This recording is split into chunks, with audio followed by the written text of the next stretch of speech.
కూర్చొని దేవుని వాక్యాన్ని విందాం. సరే, ప్రార్థన చేసుకుందాం ప్రియులారా. పరిశుద్ధుడు అయిన తండ్రి, మహోన్నతుడ, సర్వాధికారి, మీకు వందనాలు, స్తుతులు, స్తోత్రములు ప్రభువా. గడిచిన నెలలంతా, వారములంతా, రోజులంతా, సంవత్సరాలంతా మమ్మల్ని కాపాడి ఈ నూతన దినములో మీ సన్నిధానంలో మేమందరము గడిపి ఏ రీతిగా ఈ ఉపవాస ప్రార్థనలో మిమ్మల్ని స్తుతించడానికి మీరిచ్చిన భాగ్యాన్ని బట్టి మీకు వేలాది స్తుతులు చెల్లిస్తూ ఉన్నాం ప్రభువా. మీ దాసులు జానయ్య గారు అలాగే అమ్మగారు వారి సంఘం కలిసి ఏర్పాటు చేసినటువంటి ఈ ఉపవాస కూడికలలో తండ్రి, ఈ 2వ సెక్షన్లోనికి మా అందరినీ మీరు తోడుకొని వచ్చారు. ఇంతవరకు తండ్రి పాటలు పాడి మిమ్మల్ని స్తుతించడానికి ఎంతో విలువైన సమయాన్ని మా జీవితాల్లో అనుగ్రహించారు. కొద్ది నిమిషాలు మీ మాటలు తండ్రి మేమందరము వినడానికి ఆసక్తితో ఎదురు చూస్తున్నాం ప్రభువా. దయచేసి తండ్రి మా మీద మీ దృష్టి ఉంచండి, వినగలిగే చెవులు ఇవ్వండి, గ్రహించేటువంటి మనసు, హృదయాన్ని ఇవ్వండి. ఆ మాటల ద్వారా మా జీవితాలు కట్టుకునేటువంటి భాగ్యం మాకు అనుగ్రహించండి. ఈరోజు తండ్రి గ్రామానికి, సంఘానికి అవసరమైనటువంటి వర్తమానం మీరు మా అందరికీ దయచేయండి, కృప చూపండి తండ్రి. ఈ కూడికలు వ్యర్థమైపోకుండా అనేక మంది మారు మనసు చెందడానికి కృప చూపమని ప్రార్థన చేస్తున్నాం ప్రభువా. అదేవిధంగా తండ్రి ఈ కూడికలు వ్యర్థమైపోకుండా తండ్రి దేవా, గ్రామానికి, సంఘానికి ఉపయోగకరమైనటువంటి ఎన్నో అద్భుత కార్యములు తండ్రి ఈ కూడికల ద్వారా మీరు జరిగించమని ప్రార్థన చేస్తున్నా తండ్రి. నాయన నన్ను తండ్రి మీ చేతులకు అప్పగించుకుంటూ బోధిస్తున్న నాకు కూడా తండ్రి మీ పిల్లలకు అర్థమయ్యే రీతిలో బోధించేటి జ్ఞానాన్ని, వాక్శక్తిని అనుగ్రహించమని ఈ ప్రార్థన తండ్రి మీ పాద సన్నిధిలో పెడుతూ మా ప్రభువును మా రక్షకుడైన యేసుక్రీస్తు వారి యొక్క పరిశుద్ధ నామములో ఈ ప్రార్థన అతి మిక్కిలి వినయముతో అడిగి వేడుకొని పొందుకుని ఉన్నాం పరలోకమందున్న తండ్రి, ఆమేన్. మంచిదండి, వాక్యాన్ని విందాం ప్రియులారా. పరిశుద్ధ లేఖన భాగంలో నుంచి కీర్తనల గ్రంథము 90వ కీర్తన 10వ వచనాన్ని ఒకసారి చదువుదాం. కీర్తనల గ్రంథము 90వ కీర్తన. మా ఆయుష్కాలము 70 సంవత్సరం. అందరూ తెరవండి వాక్యాన్ని. You can go for meals. Go. 90వ కీర్తన ప్రియులారా, 10వ వచనాన్ని అందరూ తెరిచిపెట్టుకోండి. మా ఆయుష్కాలము 70 సంవత్సరములు, అధిక బలమున్న ఎడల 80 సంవత్సరములగును. అయినను వాటి వైభవము ఆయాసమే, దుఃఖమే. అది త్వరగా గతించును, మేము ఎగిరిపోవుదుము. ప్రియులారా, ఇప్పుడు మనం చదువుకున్నటువంటి ఈ వాక్య భాగంలో కీర్తనాకారుడు మోషే గారు ఈ కీర్తన రాస్తూ ఒక విషయాన్ని మనందరికీ చెప్తున్నారు. ఆయన చెప్పేటువంటి విషయం ఏంటంటే ప్రియులారా, ఇది జగమెరిగినటువంటి సత్యము, ఇది నిజము. ఏమిటా మాట అంటే, నరుని ఆయుష్ ఎన్ని సంవత్సరాలని చెప్తున్నారు? ఎన్ని సంవత్సరాలు? 70 సంవత్సరాలు. మా ఆయుష్కాలం అంటే నరుల ఆయుష్కాలము 70 సంవత్సరాలు. ఇంకా ఎక్సర్సైజులు చేసి, మంచి ఆహారం తిని, సరైన నియమాలు పాటిస్తే, ఆహార నియమాలు పాటిస్తే అధిక బలం ఉన్న ఎడల ఎన్ని సంవత్సరాలు? 80 సంవత్సరాలు. ఈ 70 లేదా 80 సంవత్సరాలు బ్రతికేటువంటి ఈ జీవితం కూడా ఎలాంటిదని చెప్తున్నారు? అధిక బలమున్న ఎడల 80 సంవత్సరాలు, అయినను వాటి వైభవము ఆయాసము. అంటే ఈ బ్రతుకే ఈ 70 లేదా 80 సంవత్సరాలు ఎటువంటిదంట? చాలా ఆయాసకరమైనటువంటిదంట ఈ జీవితం. ఇది తొందరగా గతించిపోయేదంట. ఈ వయోపరిమితి కోసం, ఈ మానవ జీవితం కోసం, ఈ సంవత్సరాల కోసం ఇంకో రకంగా మనం ఆలోచిస్తే, మనం నిద్రపోతున్నటువంటి సమయంలో ప్రియులారా సగం జీవితం నిద్రలో పోతుంది. అంతే కదండి? సగం జీవితం ఎందులో పోతుంది? నిద్రలో పోతుంది. బాల్యంలో తెలిసి తెలియక ఇదొక 10-15 సంవత్సరాలు పోతుంది.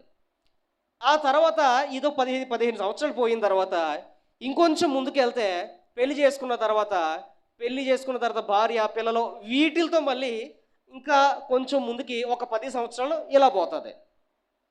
ఈ లెక్కలన్నీ వేసుకుంటే ప్రియులారా, ఇక్కడ చెప్తున్నటువంటి మాట నిజమైంది. ఏంటది? మనం బ్రతికే ఈ బ్రతుకు 70 లేదా 80 సంవత్సరాలు ఆయాసము, ఇంకేంటంట? దుఃఖమే. ఇటువంటి ఆయాసము, దుఃఖకరమైనటువంటి ఈ జీవితంలో మనందరి జీవితాల్లో చాలా సమస్యలు మనం బ్రతుకుంటుండగా ఎదుర్కొంటూ ఉంటాం. సమస్యలు లేనటువంటి వ్యక్తి ఎవరైనా ఉన్నారా ప్రియులారా? ఎవ్వరు లేరు. చిన్నపిల్లలు మొదలుకొని ఏ వయసులో ఎవరికి ఉండాల్సినటువంటి సమస్యలు ఆ వయసులో వరకు ఉంటాయి. ఈ జీవితాన్ని అంతా ఒక్కసారి పరిశీలిస్తే ప్రియులారా, మనకు డబ్బులున్నా, అందం ఉన్నా, బలం ఉన్నా, ఏమున్నా, ఈ 70 లేదా 80 సంవత్సరాలు ఎటువంటి జీవితం ఇది? ఆయాసము, దుఃఖము. ఈ జీవితంలో ఎన్నో ఇబ్బందులు మనం ఎదుర్కొంటాం, ఎన్నో కష్టాలు మనం ఎదుర్కొంటాం, ఎన్నో ప్రయాసలు మనం ఎదుర్కొంటాం, ఎన్నోసార్లు బాధను అనుభవిస్తాం మనం. ఎన్నోసార్లు ప్రియులారా, మనకు అందరూ పడుకుని లైట్లు ఆర్పేస్తున్నా సరే ఆ సమయంలో కూడా చీకటి ఉన్నా సరే చీకటిలో కూడా కళ్ళు తెరిచే ఉంటాయి.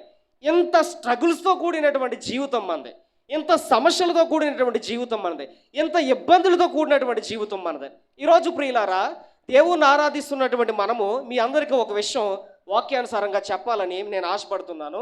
క్రైస్తవ జీవితంలో విశ్వాసులుగా జీవించే మనము, దేవుణ్ణి ఆరాధిస్తున్నటువంటి మనము, మన జీవితంలో ఎదురయ్యేటువంటి సమస్యలను అసలు ఏ విధంగా ఎదుర్కోవాలి? ఈ 70 లేదా 80 సంవత్సరాల ఈ జీవిత కాలములో ఆయాసముతో, దుఃఖముతో, ఇబ్బందులతో కూడినటువంటి ఈ జీవిత కాలంలో మనకు ఎదురయ్యేటువంటి సమస్యలను అసలు మనం ఎలా జయించాలి? మనకు ముందు నడిచినటువంటి భక్తులు కొంతమంది ఉన్నారు, వారు ఏం చేసి సమస్యలను జయించారు? ఇది చాలా ముఖ్యం ప్రియులారా. ఎందుకంటే నేను ముందే చెప్పాను, ఈ 70 లేదా 80 సంవత్సరాల్లో ప్రతి అడుగడుగున సమస్యలు ఎదుర్కొంటాం మనం. చాలా సందర్భాల్లో ప్రియులారా, ఇందాక చెప్పినట్లు అందరూ పడుకున్నా సరే లైట్లు ఆర్పేస్తున్న గదిలో చీకటి ఉంటున్నా మన కళ్ళు మాత్రం తెరిచే ఉంటాయి. ఎంతో ఇబ్బందికరమైనటువంటి పరిస్థితుల్లో మన హృదయం ఆలోచిస్తూ ఉంటుంది. మరి ఇటువంటి సమస్యల్లో విశ్వాసులుగా ఉన్నటువంటి మనము అసలు వాక్యపు వెలుగులో, దేవుని నీడలో మన సమస్యలను మనం ఎలా జయించాలి? ఈరోజు నేర్చుకుందాం ప్రియులారా. అది ఈరోజు నేర్చుకుని ప్రియులారా, ఈ వాక్య భాగాన్ని చూసి మనం ముగించుకుని గృహాలకు వెళ్ళిపోదాం ప్రియులారా. ఇప్పుడు ప్రియులారా, బైబిల్ గ్రంథంలో ఒక మాట మనకి తెలియచేస్తుంది. ఒక్కసారి హెబ్రీయులకు రాసిన పత్రిక తెరవండి. హెబ్రీయులకు రాసిన పత్రిక 12వ అధ్యాయము 1వ వచనం చదివితే అక్కడ ఏముంటుందంటే, హెబ్రీయులకు రాసిన పత్రిక 12వ అధ్యాయం 1వ, ఇంత గొప్ప సాక్షి సమూహము మేఘము వలె మనలను ఆవరించి ఉన్నందున, అక్కడ ఒకసారి ఆగుదాం. ఇంత గొప్ప సాక్షి సమూహము మేఘము వలె మనలను ఆవరించి ఉందంట. ఎంత గొప్ప సాక్షి సమూహము? ఎవరా సాక్షి సమూహం? కొంతమంది వ్యక్తులంట మేఘము వలె మనలను ఆవరించి ఉందంట. అదేంటంటే ఇంత గొప్ప సాక్షి సమూహం అంటున్నారు. ఎవరు ఆ ఇంత గొప్ప సాక్షి సమూహము మన ఎదుట మేఘముగా ఉందంటే, మనకు ముందు బ్రతికినటువంటి విశ్వాసులు. ఎవరు చెప్పండి? మనకు ముందు నడిచిన విశ్వాసులు, బైబిల్ గ్రంథంలో ఉన్నటువంటి విశ్వాస వీరులు. ఇప్పుడు వీళ్ళ మేఘములా మన ముందు ఉన్నారంట. ఇలా మేఘములా మన ముందుంటే ఏం జరుగుతుంది? మనము కూడా ప్రతి భారమును సులువుగా చిక్కులు పెట్టి పాపాన్ని విడిచిపెట్టి అక్కడి వరకు వెళ్ళట్లేదు. మనము కూడా ప్రతి భారమును అనే మాట ఉంది. అంటే మన జీవితంలో ఎదురయ్యే ప్రతి సమస్యను వీరిని చూస్తూ వీరు ఎలా సమస్యలను జయించారో, ఈ గొప్ప సాక్షి సమూహము, ఈ భక్తులు ఎలా సమస్యలను జయించారో, ఎలా వారు వాళ్ళ స్ట్రగుల్స్లో నుంచి బయటకు వచ్చారో, ఇంత గొప్ప సాక్షి సమూహాన్ని దేవుడు మన ముందు పెట్టారంట. ఇప్పుడు వారు నడిచిన బాటలో నడిస్తే మనం కూడా మన ఇబ్బందుల్లో నుంచి, సమస్యల్లో నుంచి ముందుకు ఖచ్చితంగా వస్తాం. అయితే ఈరోజు మీ అందరి ముందు కొంతమంది వ్యక్తుల్ని మీ ముందు పెడతాను ప్రియులారా. వారు వాళ్ళ జీవితంలో ఎదురయ్యేటువంటి సమస్యలు అసలు ఎలా జయించారు వాళ్ళు అనే విషయాన్ని కొంతమంది వ్యక్తుల్ని మీ ముందు పెట్టి నేను ఈ వాక్యాన్ని ముగిస్తాను. ప్రియులారా, మనం చూస్తే విశ్వాసులకు తండ్రి అని ఒక పేరు. ఏం పేరు చెప్పండి? ఈయన కోసం చూద్దాం. ఈయన జీవితంలో ప్రియులారా, ఈయనకి దేవుడు అన్నీ ఇచ్చారు. అన్నీ అంటే ఏమేమి ఇచ్చారంటే, ధనం ఇచ్చారు, పని వాళ్ళని ఇచ్చారు, పనికత్తెల్ని ఇచ్చారు, సంపదనిచ్చారు, గొర్రెల్ని ఇచ్చారు దేవుడు, పశు సంపదనిచ్చారు, పనివారిని పనికత్తెలను 318 మంది పాలేరులతో ఉన్నటువంటి జీవితాన్ని దేవుడు అబ్రహాం గారికి ఇచ్చారు. ఈ అబ్రహాం గారికి ఎంత జీవితాన్ని, ఎంత ధన్యకరమైనటువంటి జీవితాన్ని ఇచ్చినప్పటికీ ఆయన జీవితంలో ఒక లోటు ఉంది. ఏంటా లోటు చెప్పండి? ఏంటా లోటు? దేవుడు అన్నీ ఇచ్చారు, కానీ ఒకే ఒక్క లోటు ఉంది. ఏంటది? ఆయనకు సంతానం లేరు. ఈ బాధ అబ్రహాము గారిని అలాగే శారమ్మ గారిని చాలా వేధిస్తుంది. ఎందుకంటే వయసు మీదడిపోతుంది, వయసు పెరుగుతుంది, జీవిత ప్రయాణం వెళ్ళిపోతుంది, ఆ తర్వాత శరీర రూపురేఖలు మారిపోతున్నాయి, వృద్ధాప్యంలోనికి వచ్చేసారు. ఇలా ఉన్నటువంటి ఈ సమయంలో ఎంతోమంది పని వాళ్ళు ఉన్నారు, ఎంతోమంది పనికత్తెలు ఉన్నారు, ధనం ఉంది, బలం ఉంది, బలగం ఉంది, అన్నీ ఉన్నాయి. కానీ ఉండవలసింది ఒకటి లేదు. ఏంటంటే ఆ ఇద్దరు జీవితాల్లో సంతానం అనేది లేదు. ఇది ఒక పెద్ద సమస్య, సంతానం లేకపోవడం అనేటువంటిది. వీళ్ళ చాలామంది ద్వారా చాలా నిందలు పడి ఉండవచ్చు ఆ రోజుల్లో, మనకి క్లియర్గా రాయలేదు బైబిల్లో. అయితే ఇటువంటి ఉన్నటువంటి ఈ అబ్రహాము ఈ సమస్యతో ఒకరోజు ఎండవేళ ఒక వృక్షము కింద ఎండవేళ దిగాలుగా కూర్చున్నారంట. ఎవరు చెప్పండి? అబ్రహాం గారు. ఎప్పుడు కూర్చున్నారో? ఎండవేళ దిగులుగా ఒక సింధూర వృక్షము కింద కూర్చొని ఆలోచిస్తున్నారు. ఏంటైనకున్నటువంటి ఆలోచన, ఏంటైనకున్నటువంటి బాధ, ఏంటైనకున్నటువంటి సమస్యను మనం చూస్తే ప్రియులారా, దేవుడు అన్నీ ఇచ్చి ఒకనొక సందర్భంలో చెప్తారు, నువ్వు నాకు అన్నీ ఇచ్చినా సరే నాకు ఉండాల్సింది లేదు ప్రభువా, సంతానం లేకుండా ఉన్నాను, నేను ఎన్నో ఇబ్బందులు పడుతున్నానని చెప్పి అబ్రహాం గారు దేవుడితో చెప్తారు. అదే సమస్యతో ఆ సింధూర వృక్షం కింద ఎండవేళ అబ్రహాం గారు కూర్చుంటున్నటువంటి ఆ సమయంలో ఆయన కనులెత్తి చూసినప్పుడు ఒక ముగ్గురు మనుషులు ఆయన ఎదుర్కోవడానికి ఆయన దగ్గరకు వస్తారు. చాలా లేఖనాల్లో కొంతమంది దూతలు అంటారో, దేవుడు అంటారో, ఏదంటారో, మొత్తం మీద మనం ఏమర్థం చేసుకోవాలంటే దేవుని సెలవు లేకుండా ఆ ముగ్గురు వ్యక్తులైనా లేకపోతే దేవుడైనా ముందుకు రావడం.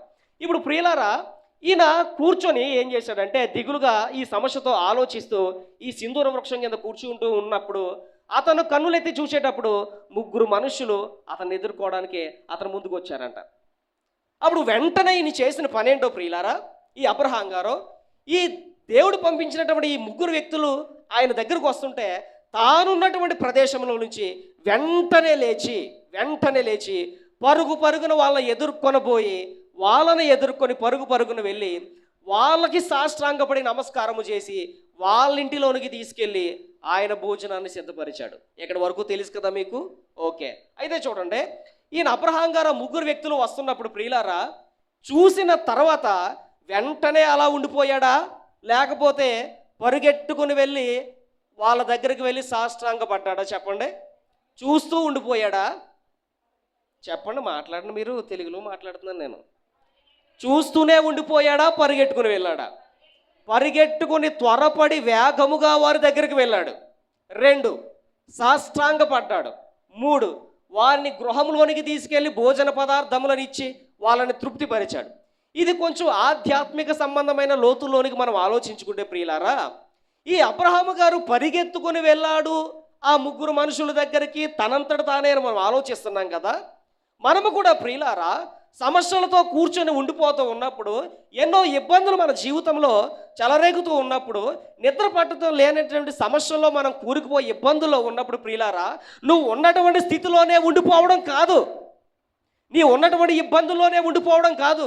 పరిగెట్టుకుని అబ్రహాము దేవుడి దగ్గరికి వెళ్ళాడు కాబట్టి మనము కూడా దేవుని కార్యాలకు, దేవుని సన్నిధికి పరుగు పెట్టుకుని త్వరగా దేవుని సన్నిధికి వచ్చే వారమై ఉండాలి. దేవుని కూర్చునేటువంటి తృష్ణ మనలో కలగాలి. చాలామంది ప్రియులారా పేరుకు విశ్వాసులు కానీ వారు ఆదివారం సరిగ్గా మందిరానికి రారు. లోకానుసారమైనటువంటి కొన్ని సండే ఈజ్ అ ఫండే అంటారు, అంటే వినోదాలకి ఖర్చు పెట్టి వాళ్ళ సమయాన్నంతా వారంలో ఒక్కరోజు దేవునికి కూడా ఇవ్వకుండా ఏం చేస్తారంటే లోకానుసారమైన వినోదాల్లో పాల్గొనడానికే పెళ్ళిళ్ళకి కొంతమంది చర్చ మానేస్తారు, ఫంక్షన్లకు కొంతమంది చర్చ మానేస్తారు. 1000 రూపాయలు కూలి ఎక్కువైతే చాలు ఏం చేస్తారు ప్రియులారా? మరి దేవుడి దగ్గరకు పరిగెట్టుకుని వచ్చే మనస్తత్వం నీలో ఉందా? అసలు సమస్యలు ఉన్నాయి, దేవుడు తీసివేస్తాడు, ఇబ్బందులు తీసివేస్తాడు, కరెక్టే. బట్ నువ్వు చేయాల్సిన పని ఏంటంటే అబ్రహాం ప్రియులారా ఆ సమస్యతో కూర్చునే ఉండిపోలేదు. ఆయన ఏం చేశాడంటే తను లేచి త్వరపడి వెళ్ళి ఆ ముగ్గురు వ్యక్తుల్ని ఏం చేశాడు చెప్పండి? ఎదుర్కొన్నాడు. ఈరోజు కూడా ప్రియులారా సమస్యలతో ఉన్నటువంటి మనం చేయాల్సిన పని ఏంటో తెలుసండి? ఇంట్లో కూర్చుని ఉండడం కాదు. ఇంట్లో కూర్చుని ఉంటే సమస్యలు తీరిపోవు ప్రియులారా. మనం చేయాల్సిన పని ఏంటంటే త్వరపడి దేవుని సన్నిధికి క్రమం తప్పకుండా వచ్చేవారం అయి ఉండాలి. ఆదివారం ఆరాధన ఒకటే కాదు, విశ్వాస సంబంధమైనటువంటి కార్యక్రమాలు ఏది జరుగుతున్నా లోకానుసారమైనటువంటి వినోదాలు పక్కన పెట్టిన వ్యక్తులే జీవితాలు చాలా బాగుంటాయి. ఇది అనుభవంతో చెప్తున్నాను నేను. ఆదివారం నాడు ప్రియులారా కొన్ని 1000 రూపాయలు ఇస్తారన్నా నేను ఎక్కడికి వెళ్ళను, నిజంగా ఎక్కడికి వెళ్ళను. ఆదివారం కోసం దేన్ని వదులుకోవడానికైనా ready. Even my job also, నా ఉద్యోగాన్ని కూడా ఆదివారం కోసం విడిచిపెట్టేయడానికి ఐఎమ్ రెడీ, ఐఎమ్ షూర్. ఇప్పుడు ప్రియులారా అబ్రహాం చేసినటువంటి పని ఏంటి? త్వరపడి ఎక్కడికి వెళ్ళాడు ఆయన? చెప్పండి అమ్మా, అర్థమవట్లేదండి మీకు? నాకు థైరాయిడ్ సమస్య ఉంది, నా వాయిస్ సరిగ్గా రావట్లేదు ఈ మధ్య. అందుకని మీరు సహకరిస్తే కొంచెం ముందుకు వెళ్తాను నేను. అబ్రహాం గారు ఎక్కడికి వెళ్ళారు? పరిగెట్టుకుని. మనం ఎక్కడికి రావాలి ఇప్పుడు? దేవుని సన్నిధికి. రావాలి. తర్వాత ఈయన చేసిన పని ఏంటో తెలుసా? సాష్టాంగ పడ్డ అంటే తను తగ్గించుకున్నాడు. ఆ మాటను వదిలేండి. తర్వాత ఆయన ఎక్కడికి తీసుకెళ్ళాడు? ఇంట్లోనికి తీసుకెళ్ళాడు. ఇంట్లోనికి తీసుకెళ్ళి వారికి ఏం చేశారు? భోజన పదార్థాలని సిద్ధపరిచాడు. అయితే ఇప్పుడు ఇంట్లోనికి తీసుకెళ్ళాడు అనే మాటను ఒక్కసారి మనం ఆలోచించుకుంటే, ఇల్లు అనేది బైబిల్ గ్రంథంలో ఆధ్యాత్మిక సంబంధంగా జీవితము, హృదయము, కుటుంబము. ఇప్పుడు ప్రియులారా, సమస్యలు మన జీవితంలో నుంచి తీసివేయబడాలంటే రెండోదిగా దేవుడి దగ్గరకు వచ్చిన తర్వాత ప్రియులారా, దేవుణ్ణి ఎక్కడికి ఆహ్వానించాలో తెలుసు. అబ్రహాం గారు గృహంలోకి ఆహ్వానించారు కదా. ఈరోజు దేవుణ్ణి మనము ఎక్కడికి ఆహ్వానించాలంటే, we should invite God in to our hearts. మనం ఎక్కడికి ఆహ్వానించాలి దేవుణ్ణి? మన హృదయంలోనికి, ఆ తర్వాత మన కుటుంబంలోనికి, ఆ తర్వాత మన జీవితంలోనికి దేవుణ్ణి ఏం చేయాలి? ఈ మాట ఎందుకు చెప్తున్నానో తెలుసా ప్రియులారా? సంఘములో 100 మంది కూర్చుని ఉంటారు. ఈ 100 మందిలో క్రీస్తు ఉండడం. అర్థమవుతుందండి? సంఘములో 100 మంది కూర్చుని ఉంటారు. ఈ 100 మందిలో ఎవరుండరు? దేవుడు ఉండరు. ఎందుకంటే వారి జీవితాల్లోనికి దేవుడు వారిని ఆహ్వానించలేదు. నార్మల్గా వస్తారు, కూర్చుంటారు. ఏం చేస్తారంటే, నామకార్థంగా అందరూ వెళ్ళాలి కాబట్టి నేను వెళ్తున్నాను, లేకపోతే అందరూ ఆరాధించాలి కాబట్టి నేను ఆరాధిస్తున్నాను, ఏదో పాస్టర్ గారి దృష్టిలో పడి వెళ్దాం, పాస్టర్ గారి దృష్టిలో పడి వెళ్దాం, నామకార్థంగా వెళ్దామని ఇక్కడికి వచ్చి కూర్చున్నటువంటి వ్యక్తులు ఎంతోమంది ఉంటారు సంఘంలో. ప్రపంచంలో ఏ సంఘం చూసినా ప్రియులారా. ఇప్పుడు ప్రియులారా, మనం చేయాల్సినటువంటి రెండో పని ఏంటంటే, యేసు ప్రభువుని ఎక్కడికి ఆహ్వానించాలి? ఆ హృదయములోనికి, ఇంకెక్కడికి? ఇంటిలోనికి, ఇంకెక్కడికి? కుటుంబంలోనికి, జీవితంలోనికి యేసు ప్రభువుని ఏం చేయాలి? ఆహ్వానించడం అంటే అర్థం ఏంటి? ఇది కూడా తెలియాలి కదా. మరి ఆహ్వానించడం అంటే ఏంటి? దేవుని రమ్మని పిలిస్తే దేవుడు వస్తాడా? ఎలా? ఇప్పుడు దేవుణ్ణి మనం ఆహ్వానించడం అంటే, ఇప్పుడు బైబిల్ గ్రంథంలో ఒక మాట ఉంటుంది, ఎవడైనాను నా స్వరం విని నా తలుపు తీస్తే నేను లోపలికి వస్తాను, వచ్చిన తర్వాత నేను అతనితో కలిసి, అతను నాతో కలిసి నివాసం చేసి మేమిద్దరం కలిసి భోజనం చేస్తాం అంటాడు. ఇప్పుడు యేసు ప్రభువుని జీవితంలోనికి ఆహ్వానించడం అంటే అర్థం ఏంటంటే, నువ్వు వేసే ప్రతి అడుగు, నీ మాట్లాడే ప్రతి మాట, నువ్వు చేసే ప్రతిక్రియ ఎలా ఉండాలి? వాక్యానుసారంగా దేవునికి నచ్చినట్టుదై ఉండాలి. ఇది దేవుణ్ణి ఆహ్వానించడం. నిజంగా ప్రియులారా, బైబిల్ గ్రంథంలో ఇంకో వ్యక్తి ఉంటారండి. ఆయన ఎవరంటే జక్కయ్య. మీకు తెలుసు కదా, జక్కయ్య తెలుసు కదా. జక్కయ్య ఇంటిలోనికి ఆహ్వానిస్తాడు దేవుణ్ణి. ఒక్కసారి యేసు ప్రభు రావడంతోనే అతని జీవితం మొత్తం మారిపోతుందండి. అప్పటి వరకు పాప అనిపించుకున్నాడు జక్కయ్య. అప్పటి వరకు ఇతడు ధనాపేక్ష గలవాడు అనిపించుకున్నాడు జక్కయ్య. అప్పటి వరకు ఏమనిపించుకున్నాడు తెలుసా? యేసు ప్రభు ఇంట్లోనికి రాకముందు ఎలా అనుకున్నాడంటే, ప్రజలందరితో పాపి, ఇతను ధనాపేక్ష గలవాడు, ఇతడు పాపి, అన్యాయంగా వసూలు చేసే వ్యక్తి అని పేరు తెచ్చుకున్నాడు. ఎప్పుడైతే యేసు ప్రభువుని ఆహ్వానించాడో ఏమైంది? అతని హృదయం మారిపోయింది, అతని స్థితి మారిపోయింది, అతని స్థితిగతులే మారిపోయాయి. అతడి ఇంట్లోనికి రక్షణ వచ్చింది. ఈరోజు కూడా ప్రియులారా, సమస్యలు, ఇబ్బందులు, ఇరుకులు మన జీవితంలో నుంచి తీసివేయబడాలి అంటే, ఒకటి దేవుడి దగ్గరకు రావాలి, రెండోది దేవుని జీవితంలోనికి ఆహ్వానించాలి. ఇప్పుడు అబ్రహాం గారు కూడా ఎక్కడికి ఆహ్వానించారు? ఇంట్లోనికి ఆహ్వానించారు. మరి ఇంట్లోనికి ఆహ్వానించిన తర్వాత ఇతనికి ఒక లోటు ఉందని చెప్పాం. మరి ఆ లోటును దేవుడు ఏం చేశారంటే, దేవుడు ఏం చెప్తున్నారంటే, అబ్రహామా, నీకు ఒక లోటు ఉందని నాకు తెలుసు, నేను మీదటికి ఇదే కాలానికి నీ దగ్గరకు వస్తాను, నేను మరలా వచ్చేటప్పటికే నీ భార్య గర్భముతో ఉంటుంది, నీ ఒక కుమారుణ్ణి కంటావు అని చెప్పి దేవుడు వాగ్దానం చేస్తారు. అన్న మాట ప్రకారమే ప్రియులారా, దేవుడు శారాను దర్శిస్తాడు. దేవుడు శారాను దర్శించిన తర్వాత ఆమె ఒక కుమారుణ్ణి కంటది. ఆ కుమారునికి ఏమని పేరు పెట్టింది? ఇస్సాకు. అంటే అర్థం ఏంటి? నవ్వు. చెప్పండి, ఇస్సాకు అంటే అర్థం ఏంటి? చూడండి, ఎప్పుడైతే యేసు ప్రభు వారు ఇంట్లోకి వచ్చారో, లేకపోతే ఎప్పుడైతే ఆ ముగ్గురు వ్యక్తులు దైవ ప్రసన్నత కలిగినటువంటి వ్యక్తులు అబ్రహాము గారి యొక్క కుటుంబంలోనికి, జీవితంలోనికి వచ్చారో, ఎప్పుడైతే ఆహ్వానించారో, సమస్యను, రాబోయేటువంటి సమస్యను జయించేటువంటి మార్గం దేవుడు ఇచ్చారు. అబ్రహామా, ఇంకా బాధపడుకో, నీ జీవితంలో ఒక సమస్య ఉందని తెలుసు, నీ జీవితంలో ఒక ఇబ్బంది ఉందని తెలుసు, నేను మీదటికి ఇదే కాలంలో నీ దగ్గరకు వస్తాను, నేను వచ్చిన తర్వాత నీ భార్యను దర్శిస్తాను, నీ భార్యను దర్శించిన తర్వాత ఆమె ఒక కుమారుణ్ణి కంటది. ఎప్పటి వరకు నువ్వు అందరి చేత పిల్లల కనలేని వాడు అనిపించుకున్నావు, నీ భార్య గొడ్రాలు అనిపించుకుంది, వీళ్ళకి సంతులైనటువంటి దంపతులు అనిపించుకున్నారు. కానీ ఒకానొక సమయం వస్తుంది, ఆ సమయంలో నీ చేతుల్లో ఒక కుమారుడు ఉంటాడు, ఆ కుమారుడికి ఇస్సాకు అని పేరు పెడతారు. ఇస్సాకు అంటే ఏంటి అర్థం? నవ్వు. అన్నట్టుగానే దేవుడు శారాను దర్శించాడు. శారా ఏం చేసిందంటే గర్భము దాల్చి కుమారుణ్ణి కన్నది. కుమారుణ్ణి కని ఆమెకు, అతనికి ఏం పేరు పెట్టింది? ఇస్సాకు. అంటే అర్థం ఏంటి? నవ్వు. అప్పటి వరకు ఏడుస్తున్నటువంటి జీవితం ఎలా మారిపోయింది ఇప్పుడు? నవ్వుగా మారిపోయింది. వాళ్ళ జీవితంలో దేవుడు నవ్వును అనుగ్రహించారు. ఇప్పుడు మొట్టమొదటి ఈ అబ్రహాం ద్వారా మనం నేర్చుకున్నది ఏంటి? సమస్యలను అబ్రహాములా కూడా మనం జయించాలంటే ఎక్కడికి రావాలి? త్వరపడి దేవుని సన్నిధికి ఇన్ టైంలో రావాలి. 12 గంటలకు ఆరాధన అయితే లాస్ట్లో ఒక పావు గంటలో వచ్చి ఆశీర్వాద ప్రార్థనలో పాలు పొందడం కాదు, ఆసక్తితో దేవుణ్ణి ఎదుర్కోవాలి. రెండో పాయింట్ ఏంటంటే, ఎక్కడికి ఆహ్వానించాడు? ఇంట్లోనికి. మనం ఎక్కడికి ఆహ్వానించాలి దేవుణ్ణి?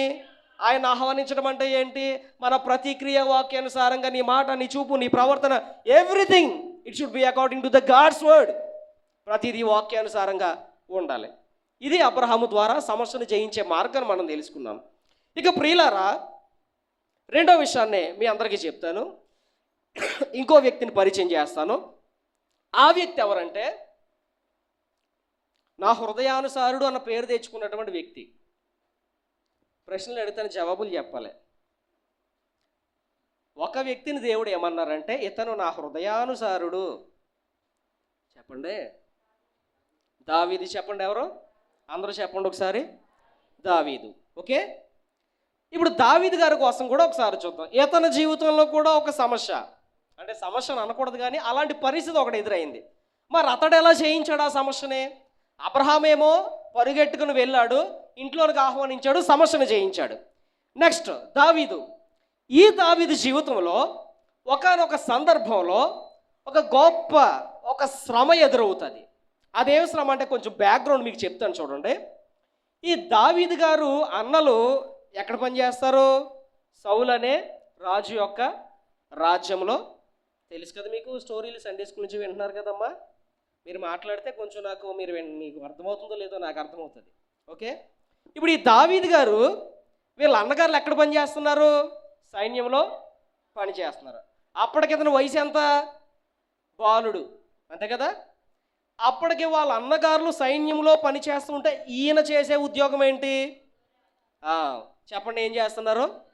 గొర్రెలను కాసుకుంటూ పొలాల్లో ఏంటది, సింఫోనీ అంటారు ఇంగ్లీష్లో, సితార్ కాదు, సరే అండి, ఒక వాయిద్యాన్ని పట్టుకుని ఆ వాయిద్యంతో పాటలు పాడుకుంటూ దేవుణ్ణి ఆరాధించుకుంటూ అరణ్యంలో ఈ గొర్రెలను మేపుతూ దావీదు గారు ప్రయాణం చేస్తూ ఉంటారు. ఓకే. అన్నలు ఎక్కడ పనిచేస్తున్నారు?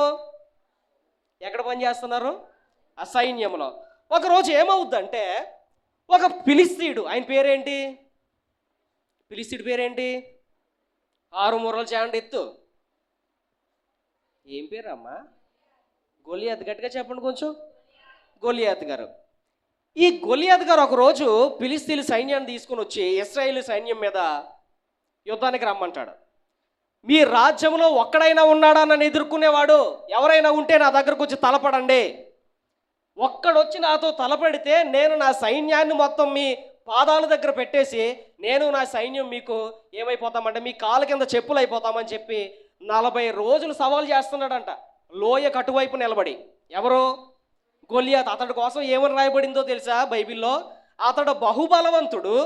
ఆ తర్వాత అతడు తన దేహం మీద అంతా కూడా ఈ ఆయుధాలు తగలకుండా గాడ్స్ తగిలించుకున్నటువంటి వ్యక్తి అయిన. ఆ తర్వాత యుద్ధంలో ఆరితేరిన వాడు, బహుబలవంతుడు, యుద్ధంలో ఆరితేరిన వాడు, కత్తి తిప్పడంలో శూరుడు. ఎవరు? దావీదు గారా? గొలియాత్ గారు. ఈ గొలియాత్ గారు వచ్చి ఇశ్రాయేలు సైన్యంలో మీ రాజు ఏమయ్యాడు, లేకపోతే మీ సైనికులు ఏమయ్యారు, ఈ రాజ్యంలో ఒక్కడు కూడా నన్ను ఎదుర్కొనేవాడు లేడా, ఎవడైనా ఉంటే రండి వచ్చి నన్ను ఎదిరించండి అని చెప్పి 40 రోజులు సవాలు చేస్తున్నాడంట. ఈ విషయం పాపం దావీదు గారికి తెలియదు. వాళ్ళ అన్నగారులకి క్యారేజీలు పట్టుకోవడానికి, తినడానికి, ఆహార పదార్థాలు తీసుకోవడానికి వెళ్తాడు. తీసుకోవడానికి వెళ్ళిన తర్వాత అక్కడ ఏం జరుగుతుంది అని చెప్పి అడిగితే విషయం మొత్తం చెప్తారు. విషయం మొత్తం చెప్పిన తర్వాత దావీదు గారు ఏమంటాడంటే, ఇశ్రాయేలు మహాదేవుని సైన్యాన్ని ఎదిరించడానికి సున్నతి లేని ఈ ఫిలిస్తీయుడు ఎంతటి వాడు, నేను వాడితో యుద్ధాన్ని చేస్తానని. వీడి వయసు ఎంత? బాలుడు. అంటే ఒక 15, 13, 12 అలా వేసుకోవచ్చు మనం. ఇప్పుడు బాలుడైనటువంటి ఈ దావీదుకి యుద్ధ నైపుణ్యం ఉందా? చెప్పండి, యుద్ధ నైపుణ్యం ఉందా? లేదు, యుద్ధ నైపుణ్యం లేదు. ఆ తర్వాత ఈ బాలుడైనటువంటి దావీదుకి కత్తి తిప్పడం వచ్చా? రాదు. ఈ బాలుడైనటువంటి దావీదుకు యుద్ధ విద్యలు ఏమన్నా తెలుసా? అసలు ఎప్పుడైనా ఆయుధాలు ధరించుకున్నాడా? ఆయుధాలన్నీ తీసుకొచ్చి వాడి మీద వేస్తారు, వాడు ఇవన్నీ నాకు అలవాట్లేదు అంటాడు. మరి ఎలా చేస్తావు నువ్వు యుద్ధాన్ని అంటే, నా వెనక ఎవరున్నారు, దేవుడు ఉన్నాడని చెప్పి అక్కడికి వెళ్ళి ఏమని సవాలు చేస్తాడు తెలుసా? అక్కడతో ఈరోజు గొలియాతు అయినటువంటి నువ్వు ఎలా ఉన్నావో తెలుసా? నీవు ఎత్తుకి 6 మూరల జానుడు ఎత్తున్నావు. నిన్ను చూసి రాజ్యమంతా భయపడిపోయి వెనక్కి వెళ్ళిపోతుంది. కానీ నేను నిలబడ్డాను. నేను నిలబడింది నేను కాదు, నా వెనక ఎవరున్నారు చెప్పండి? జీవము గల యెహోవా ఎవరున్నారు? నా వెనకాల ఉన్నాడు. ఇప్పుడు యుద్ధం చేసేది నేను కాదు, నీతో యుద్ధం చేసేది ఎవరు? ఈ మాటను మనం తీసుకుంటే ప్రియులారా, ఈ దావీదు గారికి బాలుడైన యుద్ధ నైపుణ్యం లేకపోయినా, కత్తి తిప్పడం రాకపోయినా, యుద్ధోపకరణాలు ధరించడం రాకపోయినా ప్రియులారా, ఇతడికి ఏముందో తెలుసా? దేవాతి దేవుడి మీద, ఆకాశ మహాకాశాలు కలుగు చేసినటువంటి దేవుడి మీద అతను ఏం పెట్టుకున్నాడో తెలుసా? విశ్వాసాన్ని పెట్టుకున్నాడు. ఏం పెట్టుకున్నాడు చెప్పండి?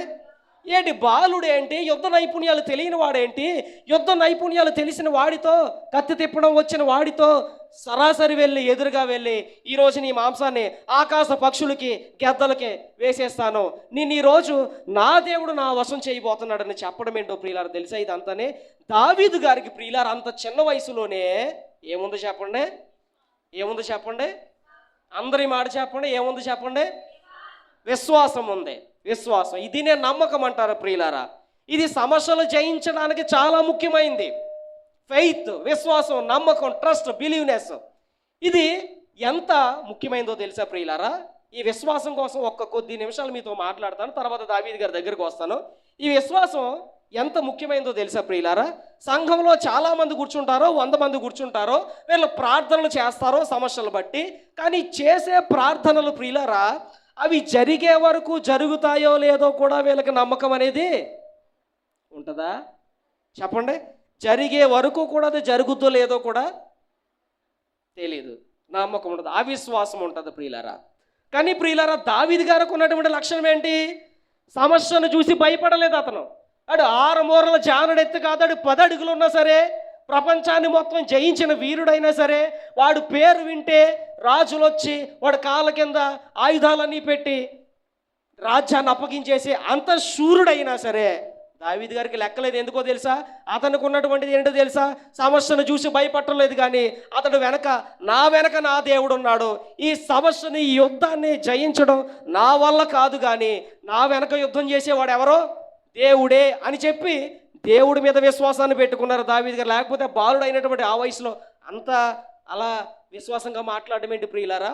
ఈరోజు ప్రియులారా చూడండి, సంఘములో మనం కూడా కూర్చుంటాము, మన జీవితంలో కూడా సమస్యలు ఉంటాయి, మన జీవితంలో కూడా ఇబ్బందులు ఉంటాయి, మనం కూడా చాలా స్ట్రగుల్స్ మనం ఎదుర్కొంటూ ఉంటాము.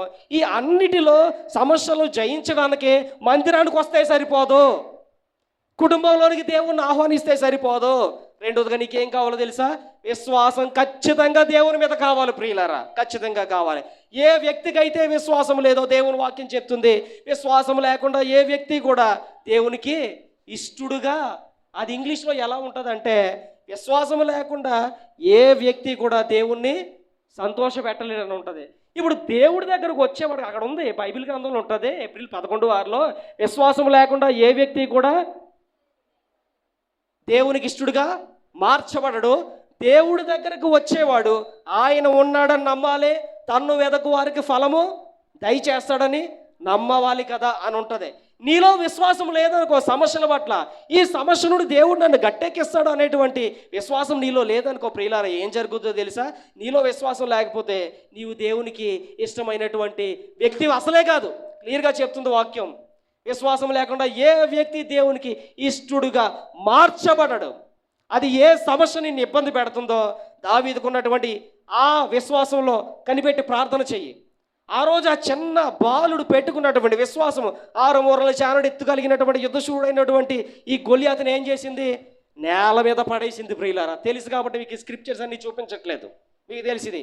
ఒక్క రాడుతో కొట్టగానే 6 మూరల జానుడెత్తు అయిన ఉన్నటువంటి ఆ బలశూరుడు, యుద్ధ నైపుణ్యం కలిగిన వాడు, ఎన్నో 100 మందిని కత్తివాత చేత హతము చేసినటువంటి ఆ గొలియాతు దావీదు గారు కొట్టిన ఒక్క దెబ్బకేమయ్యాడు?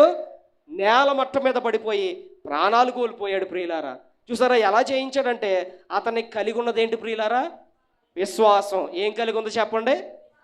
విశ్వాసం ఉంది. ఈరోజు చెప్పు, ఏ సమస్య నిన్ను బాధ పెడుతుందో, ఏ సమస్య నిన్ను ఇబ్బంది పెడుతుందో, ఏ స్ట్రగుల్ నువ్వు ఫేస్ చేస్తున్నావో, లేకపోతే ఏ ఇబ్బంది నీకు కలవరంగా నీ జీవితంలో ఇబ్బంది పెడుతుందో, whatever it may be, అది చదువులో అయినా, ఉద్యోగంలో అయినా, జీవితంలోనైనా, లేకపోతే ఇరుగు పొరుగు వ్యక్తుల వాళ్ళ ద్వారానైనా నిన్ను ఇబ్బంది పెడుతున్నటువంటి ఏ సమస్య అయినా ఉండనివి, నీ కళ్ళ ముందు ఆ సమస్యతో చెప్పు, ఈరోజు దేవుడు సమస్య అనేటువంటి నిన్ను నా పాదాల దగ్గర పెట్టబడుతున్నాడు, విశ్వాసంతో నేను ప్రార్థన చేస్తున్నానని చెప్పి దేవుని సన్నిధిలో విశ్వాసాన్ని అభివృద్ధి చేసుకోండి ప్రియులారా.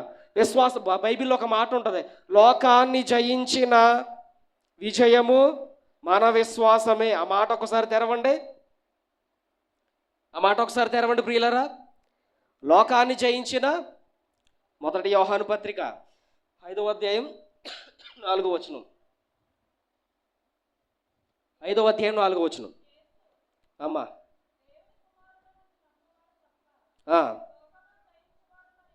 ఎవరు లేరు,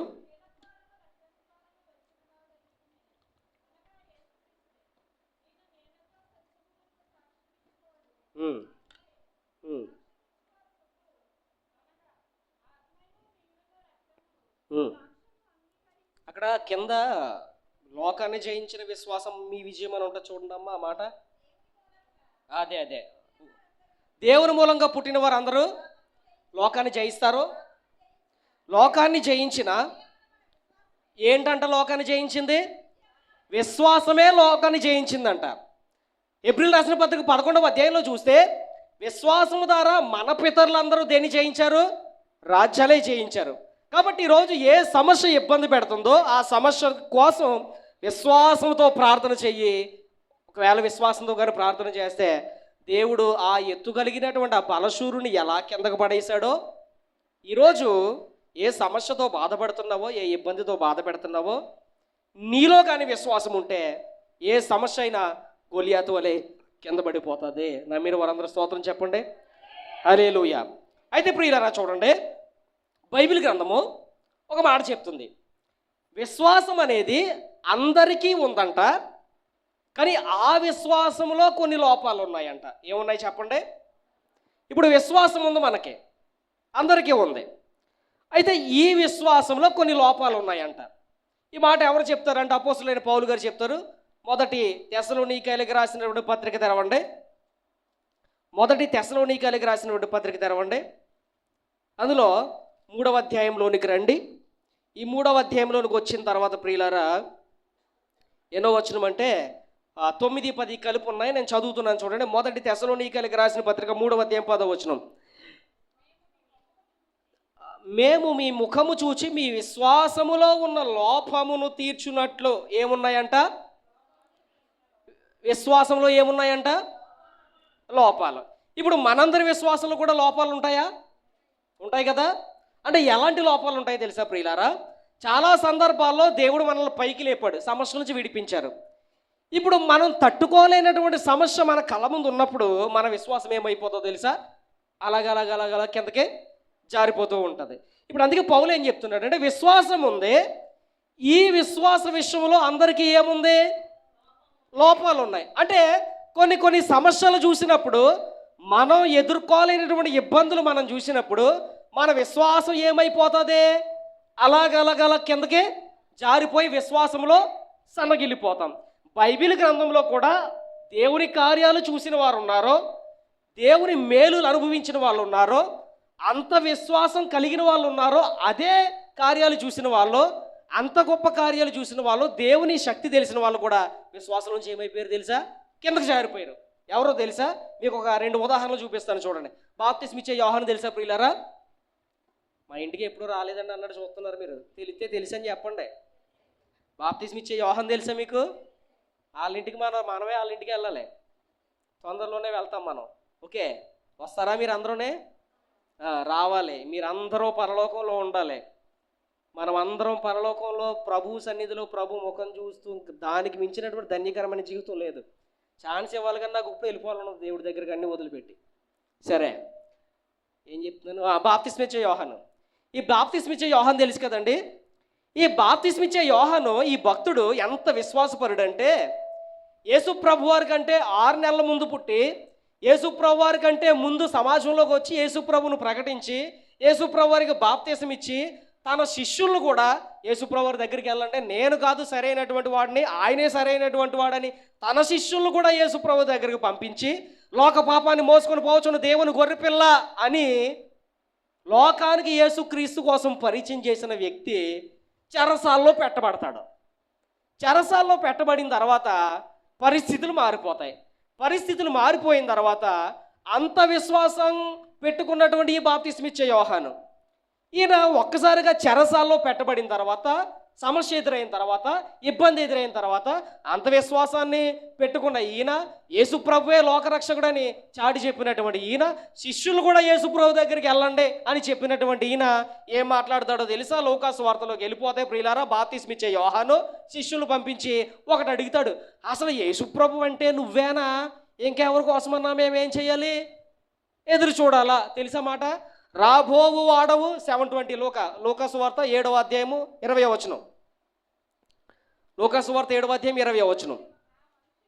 ఆ మనుష్యులు ఆయన యొద్దకు వచ్చి, రాబోవు వాడవు నీవేనా, లేక మరి ఒకని కొరకు మేము కనిపెట్టాలా? ఈ 7:20లో లూకాసు వార్తలో బాప్తిస్మ ఇచ్చే యోహాను చెరసాల్లో పెట్టబడితే శిష్యులు పంపించి ఒక్కసారిగా సమస్యలతో ఈయన జీవితం తారుమారైపోయింది కదా. ఈయన ఏమనుకున్నాడో తెలుసా? యేసు యేసు యేసు అని లోకానికి ప్రకటించాను, యేసు యేసు అని చెప్పి శిష్యులు కూడా పంపించాను, యేసు యేసు అని చెప్పి ఆయనకు ముందు నేను వచ్చే సమాజంలో ఆయన కోసం సాక్ష్యం చెప్పాను. మరి ఎంత నేను సేవ చేస్తే, ఎంత విశ్వాసాన్ని పెట్టుకుంటే నా జీవితం ఎందుకు ఎలాగైపోవాలి? అసలు నిజమైన యేసు ఆయనేనా? నాకు డౌట్ వస్తుంది. ఒకసారి శిష్యులు మీరిద్దరు వెళ్ళి ఏం చేస్తారంటే, ఆయన అడగండి, రాబోయేవాడు ఈయనేనా లేకపోతే ఇంకెవరి కోసం అన్నామేమో ఎదురు చూడాలా అని అడుగుతారా లేదా? ఎందుకు ఎలాగైపోయింది అతని జీవితం అంటే, జయించలేనటువంటి సమస్య ఒకటి ముందుకు వచ్చింది. విశ్వాసంలో లోపంలోనికి ఏమయ్యాడు? జారిపడి విశ్వాసంలో ఏమయ్యాడు? కిందకు వచ్చేసాడు. విశ్వాసంలో తన విశ్వాస జీవితం, ఆత్మీయ జీవితము సన్నగిల్లిపోయి ఏమైంది? పరిస్థితులు మారగానే కిందకు వచ్చేసింది. ప్రియులారా, మనం కూడా ప్రియులారా మన జీవితంలో ఉన్న సమస్యలు చూసి ఏమనుకుంటాం తెలుసా? అసలు నేను చేస్తున్న ఎంత భక్తి చేస్తుంటే దేవుడిని నా బతుకేంటి ఎలాగైపోతుంది? నేను కరెక్ట్గా ఉంటున్నాను అన్ని విషయాల్లో, అందరూ ఎందుకు నన్ను ద్వేషిస్తున్నారు? నేను దేవుని విషయంలో, పాటల్లో, ప్రార్థనలో, వాక్యపు జీవితంలో, దైవజనుల యొక్క సంరక్షణలో చిన్నప్పటి నుంచి పెరుగుతున్న వ్యక్తిని కదా. నా లైఫ్ ఎందుకు ఎలాగైపోయింది? నా జీవితం ఎందుకు ఎలాగైపోయింది? అసలు నేను ఆరాధిస్తున్నటువంటి దేవుడు నిజమైన దేవుడేనా, లేకపోతే నేను చేస్తున్న భక్తి నిజమైన భక్తేనా, అసలు ఆయన దేవుడేనా అని విశ్వాసం ఏమైపోద్ది? సన్నగిల్లిపోతుంది. ఇలాంటి వ్యక్తి ఇంకొకరు కనబడతారు. ఎవరో తెలుసా? ఆయన పేరు చెప్పగానే అగ్ని అనిపిస్తుంది మనకి. ఎవరో ప్రవక్త? ఏలియా. చెప్పండి ఎవరో? ఏలియా గారు కూడా ప్రియులారా ఎన్ని అద్భుత కార్యాలు చేశాడండి. చనిపోయిన వారిని లేపాడు. చాలా అద్భుత కార్యాలు చేశారు ఏలియా గారు. ఆఫ్టర్ ఆల్ ఒక రాణిగారు సవాలు పంపిస్తారు. ఏలియా అన్నవాడు నిన్ను లేకుండా చేస్తానని చెప్పి ఒక అంజురాలు, ఒక రాణిగారు సవాలు పంపిస్తే ఈయన ఏం చేశాడో తెలుసా? ఒక దిన ప్రయాణం అంత దూరం ఎక్కడికో నడిచి వెళ్ళిపోయి ఒక వృక్షం కింద కూర్చొని, ప్రభువా నన్ను చంపేయి ప్రార్థన చేశాడు లేదా? చేశాడా? చెప్పండి అమ్మా, మాట్లాడండి కొంచెం. ఏమని ప్రార్థన చేశాడు?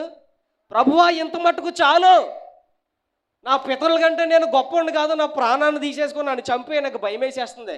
ఏంటి ఇతను ఏలియా అగ్నితో సరి సమానంగా, అగ్నిలో ఎంత ఫైర్ ఉందో అంత ఫైర్ కలిగినటువంటి వ్యక్తి ఈయన.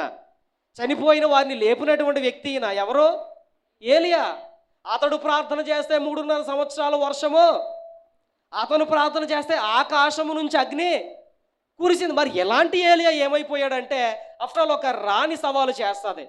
ఏలియా అన్నవాడిని నిన్ను లేకుండా చేస్తాను భూమి మీద అని చెప్తే ఆవిడికి భయపడిపోయి ఎక్కడికో అరణ్యంలోకి వెళ్ళిపోయి కింద కూర్చుని ఏడుస్తూ, ప్రభువా నా ప్రాణాన్ని తీసేసుకో, నేనేమి ఎక్కువ వాడిని కాదు, నా పితరుల కంటే నేను గొప్పవాడిని ఏం కాదు, నాకు భయం వేస్తుందని చెప్పి ఎవరు ఇలా చెప్తా అంటే, ఒకప్పుడు ఫైర్ ఉన్నటువంటి ఏలియానే, అద్భుతాలు చూసినటువంటి ఏలియానే, అద్భుత కార్యాలు చేసినటువంటి ఏలియా ఏమైపోయాడు తెలుసా ప్రియులారా?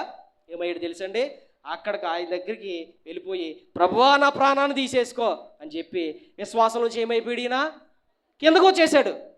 బాప్తిస్మ ఇచ్చే యోహాను కిందకు వచ్చేసాడు. ఎందుకంటే చేస్తా సమస్యలు అయ్యబాబోయ్ కొండంతగా కనబడుతున్నాయి, పెద్ద పెద్ద సమస్యలు కనబడుతున్నాయి. కానీ అలా ఒంటరిగా బాధపడుతున్నటువంటి ఏలియా దగ్గరికి ఎవరు వచ్చారు? దేవుడు వచ్చి ఏమంటాడు తెలుసా? ఏలియా భయపడుతున్నావా? మాట చెప్తున్నాను, భోజనం చేయి. ఎందుకు ప్రభువా? నీవు చేయలేని నీ లెక్కకు మించిన ప్రయాణం నీతో నేను చేయిస్తానని చెప్పి ఎవరి దగ్గరికి? ఏలియా దగ్గరికి దేవుడు వస్తారు. ఇప్పుడు ప్రియులారా, ఇక్కడ ఒక విషయాన్ని ఆలోచిద్దాం. మనం సమస్యల కోసం భయపడిపోయి విశ్వాసంలో ఇలా ముందుకెళ్ళిపోతాం తెలుసా? అసలు నీ దేవుడు ఎలాంటాడో నీకు తెలుసా? నీ సమస్యల పట్ల ఎంత పట్టించుకుంటాడో తెలుసా? ఆయన చూడలేని దేవుడు అనుకుంటున్నారా? ఆయన కార్యాలు చేయలేని దేవుడు అనుకుంటున్నారా? ఏదో ఆయన ఒక రాయో, ఒక చెట్టో, లేకపోతే ఏదైనా ఒక సంథింగ్ అనుకుంటున్నారా మీరు ప్రియులారా? కాదు. దేవుడు జీవం కలిగిన దేవుడు. అసలు ఆయన మన జీవితంలో సమస్య వస్తే ఎలా పట్టించుకుంటాడు అసలు? ఇది ఒకసారి తెలియాలి మీకు. ఏలియా అంత విశ్వాసపరుడే కిందకు జారిపోయాడు. బాప్తిస్మిచ్చే యోహాను యేసు ప్రభువు ప్రకటించిన వ్యక్తి ఏమైపోయాడు? కిందకు జారిపోయాడు. మరి సాధారణమైనటువంటి విశ్వాసంలో మనం జారిపోవడంలో ఏమన్నా విశేషం ఉందా? లేదు కదా. మరి ఇప్పుడు అసలు మన జీవితంలో సమస్య వస్తే సమస్య పట్ల దేవుడు ఎలా పట్టించుకుంటాడు? అసలు ఎలా పట్టించుకుంటాడు? ఒకసారి చూద్దాం ప్రియులారా. అసలు దేవుడే మన జీవితంలో ఉన్నటువంటి సమస్య మన జీవితంలో వస్తే ఎలా పట్టించుకుంటాడు? బైబిల్లో ప్రియులారా, ఒక ప్రవక్త జీవితంలో, ఒక సేవకుడి జీవితంలో సమస్య వచ్చిందంట. సమస్య వస్తే ఆ సమస్యకు దేవుడే ఒక పేరు పెట్టాడు. ఏం పేరో తెలుసా? గొప్ప పర్వతమా అన్నాడు ఆ సమస్యను దేవుడు. ఏ పర్వతం అన్నాడో అంటే ఈ భక్తుడి జీవితంలో ఉన్నట్టు ఆ భక్తుడి పేరు జకర్యా. జకర్యా జీవితంలో ఉన్నటువంటి సమస్య ఎలాంటిది? చాలా పెద్ద సమస్య. ఆ సమస్యకు దేవుడు పెట్టిన పేరేంటి? గొప్ప పర్వతమా. చెప్పండి. దేవుడే పిలిచాడు. గొప్ప పర్వతం లాంటి సమస్య అని దేవుడు పిలిచాడు. ఇప్పుడు ఈ జకర్యా జీవితంలో సమస్య వచ్చింది. ఎవరికి? ఈ జకర్యాకి. ఈ సమస్య వచ్చిన జకర్యా జీవితంలోకి దేవుడు వచ్చి ఆ సమస్యతో ఏం మాట్లాడుతున్నాడో తెలుసా? చూడండి, తెరవండి జకర్యా గ్రంథము. జకర్యా గ్రంథము 4వ అధ్యాయము. పాత నిబంధన గ్రంథం బైబిల్ సింపేస్తారు. ఇప్పుడు జకర్యా గ్రంథం ఎక్కడుందో కనపడక తెరవండి అమ్మా. ఆ పేజ్ నెంబర్ 777 అంటే చూడండి, 777. జకర్యా గ్రంథం ప్రియులారా, 8వ అధ్యాయము, 4వ అధ్యాయం ప్రియులారా. ఈ 4వ అధ్యాయంలో నేను చదువుతున్నాను చూడండి, 6 చదువుతున్నాను చూడండి. 6, 4వ అధ్యాయం 6 జకర్యా గ్రంథం. అప్పుడు అతను నాతో ఇట్లా, నేను జెరుబ్బబేలునకు ప్రత్యక్షమగు యెహోవా వాక్కు ఇదే, శక్తి చేతనైనా బలము చేతనైనా కాక నా ఆత్మ చేతనే ఇది జరుగునని సైన్యములకు అధిపతి యెహోవా సెలవిచ్చుచున్నాడు. గొప్ప పర్వతమా. ఎవరితో చెప్తున్నాడు దేవుడు? సమస్యతో చెప్తున్నాడు. జెరుబ్బబేలుకి ఎదురైనటువంటి సమస్యతో, గొప్ప పర్వతమా, జెరుబ్బబేలును అడ్డగించుటకు నీవెంత మాత్రపు దానవు. ఏంటంటే ప్రియులారా, నా సేవకుడైన జెరుబ్బబేలు, ఇందాక జకర్యా అన్నాను కదా, క్షమించండి, జెరుబ్బబేలు. నా సేవకుడైన జెరుబ్బబేలును అడ్డగించడానికే నీవెంతటి దానవు? నీవు ఒక గొప్ప పర్వతానివే, పర్వతం లాంటి సమస్యవే నీవు. కానీ నా సేవకుడైన, నా దాసుడైన జెరుబ్బబేలును అడ్డగించడానికి సమస్యగా ఉన్నావు కదా. నువ్వు ఎంత గొప్ప పర్వతమైనా నువ్వెంతటి దానవు నా ముందు. నేనేం చేస్తానో తెలుసా? జెరుబ్బబేలును అడ్డగించు. నీవు ఎంత మాత్రపు దానవు? నీవు చదును భూమి అగుదువు. ఏమైపోతావు? గొప్ప పర్వతం ఎలా మారిపోతుందంట? చదును భూమిగా. ఏంటి పర్వతం చదును భూమి అయిపోవడం ఏంటండి? పర్వతం ఎక్కడ, చదును భూమి ఎక్కడ? చదును భూమి అంటే ఫ్లాట్గా ఉన్నటువంటి ఆ స్థలం అన్నమాట. గొప్ప పర్వతము కొన్ని మీటర్లు, కొన్ని కిలోమీటర్లు, కొన్ని 10 కిలోమీటర్లు ఎత్తైనటువంటి ఆ పర్వతం ఎలా మారిపోతుందంట? చదును భూమిగా. ఈ మాట ఎవరు చెప్తున్నారు? సమస్య వినో. నా భక్తుడైనటువంటి జెరుబ్బబేలు జీవితంలో నీవు అతన్ని అడ్డగించడానికి నువ్వెంతటి దానవు అసలు? నువ్వు గొప్ప పర్వతమే కావచ్చు, కానీ నా భక్తుడి జీవితంలో, నా బిడ్డ జీవితంలో నీవు వచ్చావు కాబట్టి నీ గొప్ప పర్వతం లాంటి నిన్ను నేను ఎలా చేసేస్తానని ఇప్పుడు చదును భూమిగా. ఈరోజు చెప్పు నీ సమస్యలతో, విశ్వాసంతో, దావీదు పెట్టుకున్నటువంటి విశ్వాసంతో నీవు ప్రార్థన చేసే సమస్యతో చెప్పు. నీవెంత గొప్ప సమస్య అయినా, నన్ను వేధిస్తున్నటువంటి అప్పుల బాధ నువ్వేమైపోతావు? చదును భూమి అయిపోతావు. నన్ను వేధిస్తున్నటువంటి కుటుంబంలో పిల్లల పట్ల సమస్యల, భార్యాభర్తల మధ్య సమస్యల, లేకపోతే సంథింగ్ మనకు ఉన్నటువంటి ఏదైనా ఒక విధమైనటువంటి సమస్యల నువ్వు బాధపడవలసిన అవసరం లేదు. దేవుడు ఏమన్నాడు తెలుసా? అది ఎంత గొప్ప పర్వతమైనా ఎలా మారిపోతుంది? చదును భూమిగా మారిపోతుంది. మాట నమ్మిన వాళ్ళందరూ ఒకసారి దేవునికి స్తోత్రం చెప్పండి. హల్లెలూయా. దేవుడు నిజంగా ఎంత గొప్ప సమస్య అయినా చదును భూమిగా ఈరోజు ఈ ఉపవాస కూడికల్లో మార్చబోతున్నాడు. కానీ నీలో ఏముండాలి? దావీదు గారు బాలుడైనా ఏం పెట్టుకున్నాడు? ఈ లోక పాపాన్ని మోసుకొని పోతున్న దేవుని గొర్రెపిల్లని చెప్పినా ఆయనే విశ్వాసంలో కిందకి జారిపోయాడు. యోహాను గారు ఏలియా కిందకు వచ్చేసాడు. కానీ ఆ ఏలియా దగ్గరకు వచ్చి బాధపడకో, లెక్కకు మించిన ప్రయాణం నీతో నేను చేయి. అలాగే నువ్వు కూడా కృంగిపోకు, నీ సమస్యలతో, నీ బాధలతో, నీ ఇబ్బందులతో, నేను వేధిస్తున్నటువంటి ఇరుకులతో, వేధింపులతో బాధపడొద్దు, కలవరపడొద్దు, కలత చెందొద్దు. దేవుడు నీతో చెప్తున్నాడు ఏంటి తెలుసా? నీ సమస్యలన్నీ, నీ ఇబ్బందులన్నీ ఈరోజు ఎట్లా మారిపోతున్నాయి? అవి పర్వతాలే కావచ్చు, గొల్యాతులాగా ఎత్తైనటువంటి మనుషులే కావచ్చు, అది ఏదైనా కావచ్చు, చదును భూమిలాగా ఏమైపోతున్నాయి ఈ రోజులో?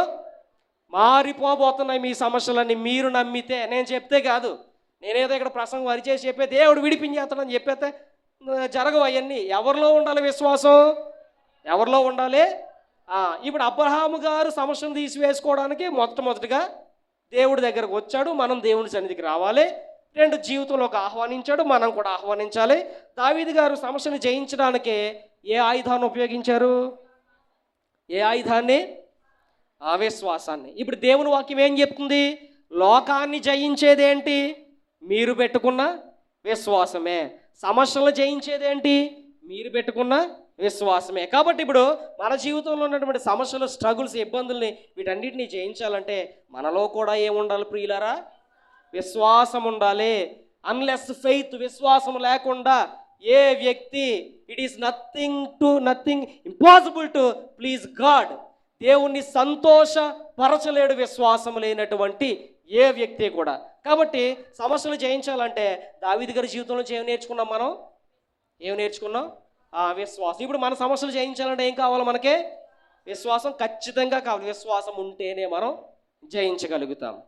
ఓకే, ఇక మూడో వ్యక్తి. ఈయన ఎంత గొప్ప వ్యక్తి అంటే మరణాన్ని కూడా జయించేసి దేవుడిచ్చినటువంటి ఆయుష్ కంటే కొంచెం ఎక్కువ కాలం బతికేహాడు ఈయన. ఎవరైనా చెప్పండి అమ్మా. అయ్యో మాట్లాడండి. దేవుడిచ్చిన ఆయుష్ తీరిపోతే మెతుషల ఎవరు? ఎస్, హిజ్కియా. ఎవరు చెప్పండి? హిజ్కియా మహారాజు. గుర్తుంది కదా ఈయన కథ మీకు? ఇప్పుడు హిజ్కియా మహారాజు ఈయన జీవితంలో కూడా ఒక సమస్య వచ్చింది. ఏ సమస్య తెలుసా? దావీదు గారు అయిపోయిన తర్వాత హిజ్కియా మహారాజులోకి వద్దాం. ఇప్పుడు హిజ్కియా మహారాజు జీవితంలో కూడా ఒక సమస్య వచ్చింది. మరి ఈయన ఎలా జయించాడు సమస్యనే అని మనం చూస్తే, ఈయనకి ఒక రాజు ఉత్తరం పంపిస్తాడు. ఏమని ఉత్తరం పంపిస్తాడంటే, నీ అంత ఉత్తరం చూడు, యుద్ధానికి వస్తానని సైన్యాన్ని తీసుకుని ఎలా కాపాడుకుంటావో కాపాడుకు అని చెప్పి ఏం చేస్తాడు? ఉత్తరం రాస్తాడు. నేను చెప్పిన అన్నా చెప్పండి అమ్మా, కొంచెం యాక్టివ్గా ఉండండి. పొద్దున్న 8 గంటలకు మొదలైంది నా ప్రయాణం. పొద్దున్న 8 గంటలకు మొదలైనప్పుడు నా ప్రయాణం 5 గంటల వరకు స్కూల్లో చెప్పి నిలబడి తిరిగి అరిచి, ఆ తర్వాత మళ్ళీ ఇంటికి వెళ్ళి ఫ్రెష్ అయ్యి అన్నీ చేసుకుని డ్రైవింగు ఇవన్నీ ఇలా నిలబడ్డాను. వాయిస్ కూడా సహకరించట్లేదు. అయినా ఎంత గట్టిగా మాట్లాడుతున్నాను? మీరు కూర్చొని మాట్లాడడానికి వినలాగా చెప్పండి. ఈయన పేరేంటి? ఇంగ్లీష్లో చెప్పేస్తాను, అది మనం మాట్లాడబోతే. ఈయన పేరేంటి? హిజ్కియా. ఏం పేరు చెప్పండి? ఓకే, ఈయన జీవితంలో ఒక సమస్య. ఆ సమస్య ఏంటంటే, ఒక రాజు ఉత్తరం రాస్తాడు. ఏంటో తెలుసా? నేను యుద్ధానికి వస్తున్నాను, నీ సైన్యాన్ని అంతా దగ్గర పెట్టుకు అసలు నువ్వు ఎలా తప్పించుకుంటావో నేను చూస్తాను.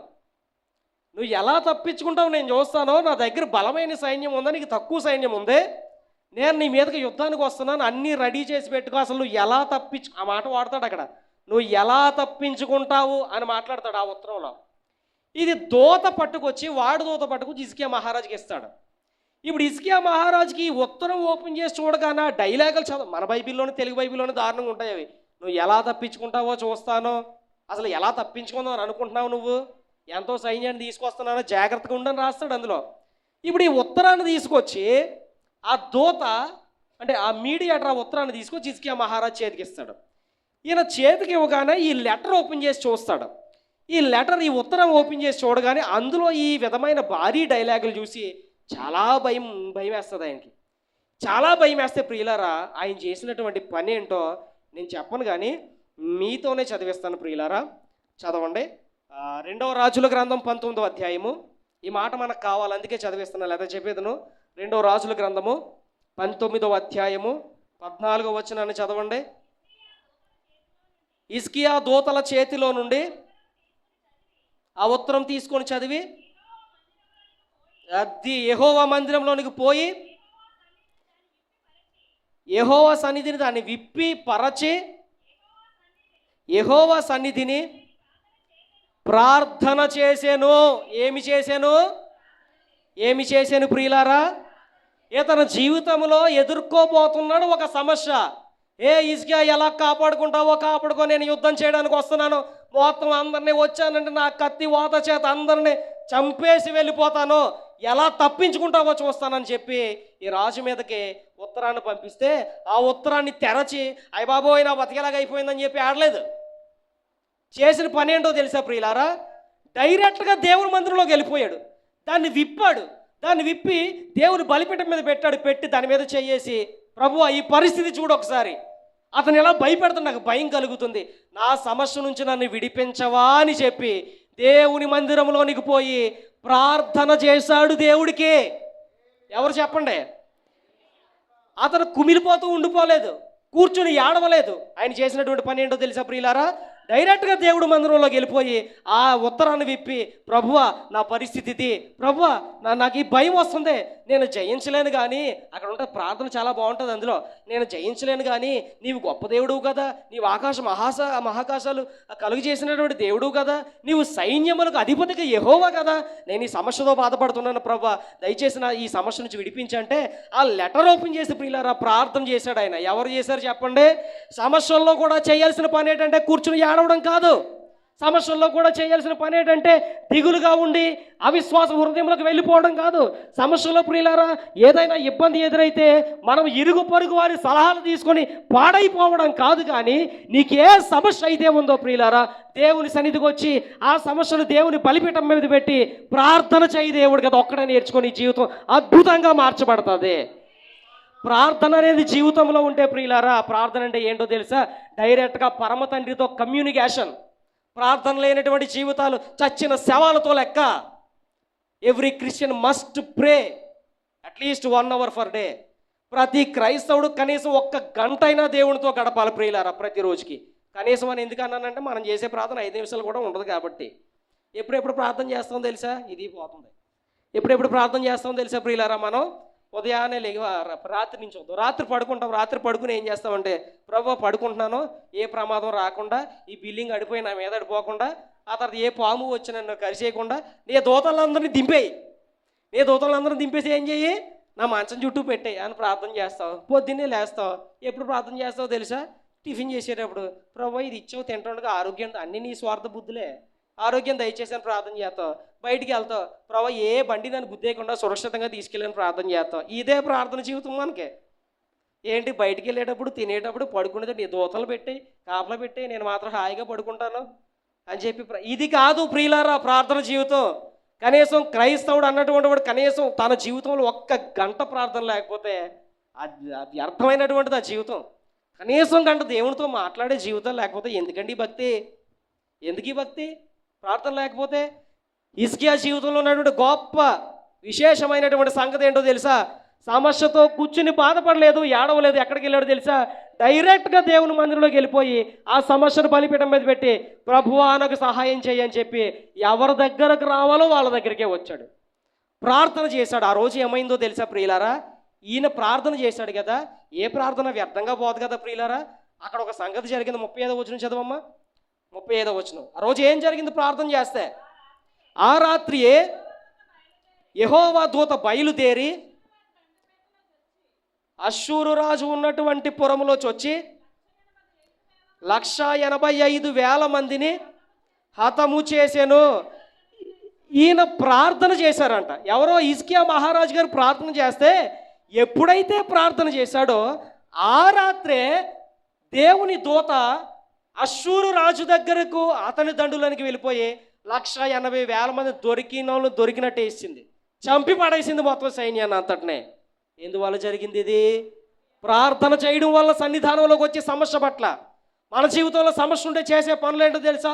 కొన్ని ప్రార్థన చేయము, మనం చేసే అతిపెద్ద తప్పు ఏంటో తెలిసేదన్న సమస్య వస్తే ప్రియులారా, వాళ్ళ దగ్గరికి వెళ్ళి వాళ్ళ సలహాలు పాటించి, వీళ్ళ దగ్గరికి వెళ్ళి వీళ్ళ సలహాలు పాటించి, అందులో కడిగేసి ఇందులో కడిగేసి మొత్తానికి జీవితాన్ని నాశనం చేసుకుని ఏడుస్తూ కూర్చుంటాం. కానీ ఈరోజు చెప్తున్నాను ప్రియులారా, సమస్యలను జయించాలంటే prayer is the best weapon. Prayer is the best weapon to conquer all our problems. మన జీవితంలో ఉన్నటువంటి ప్రతి సమస్యను మనము జయించడానికి దేవుడు మన చేతుల్లో పెట్టింది ఏంటో తెలుసా? ఆయుధం. ప్రార్థన అనే ఆయుధం ముందు ప్రపంచంలో ఏ ఆయుధము కూడా పదునైంది కాదు.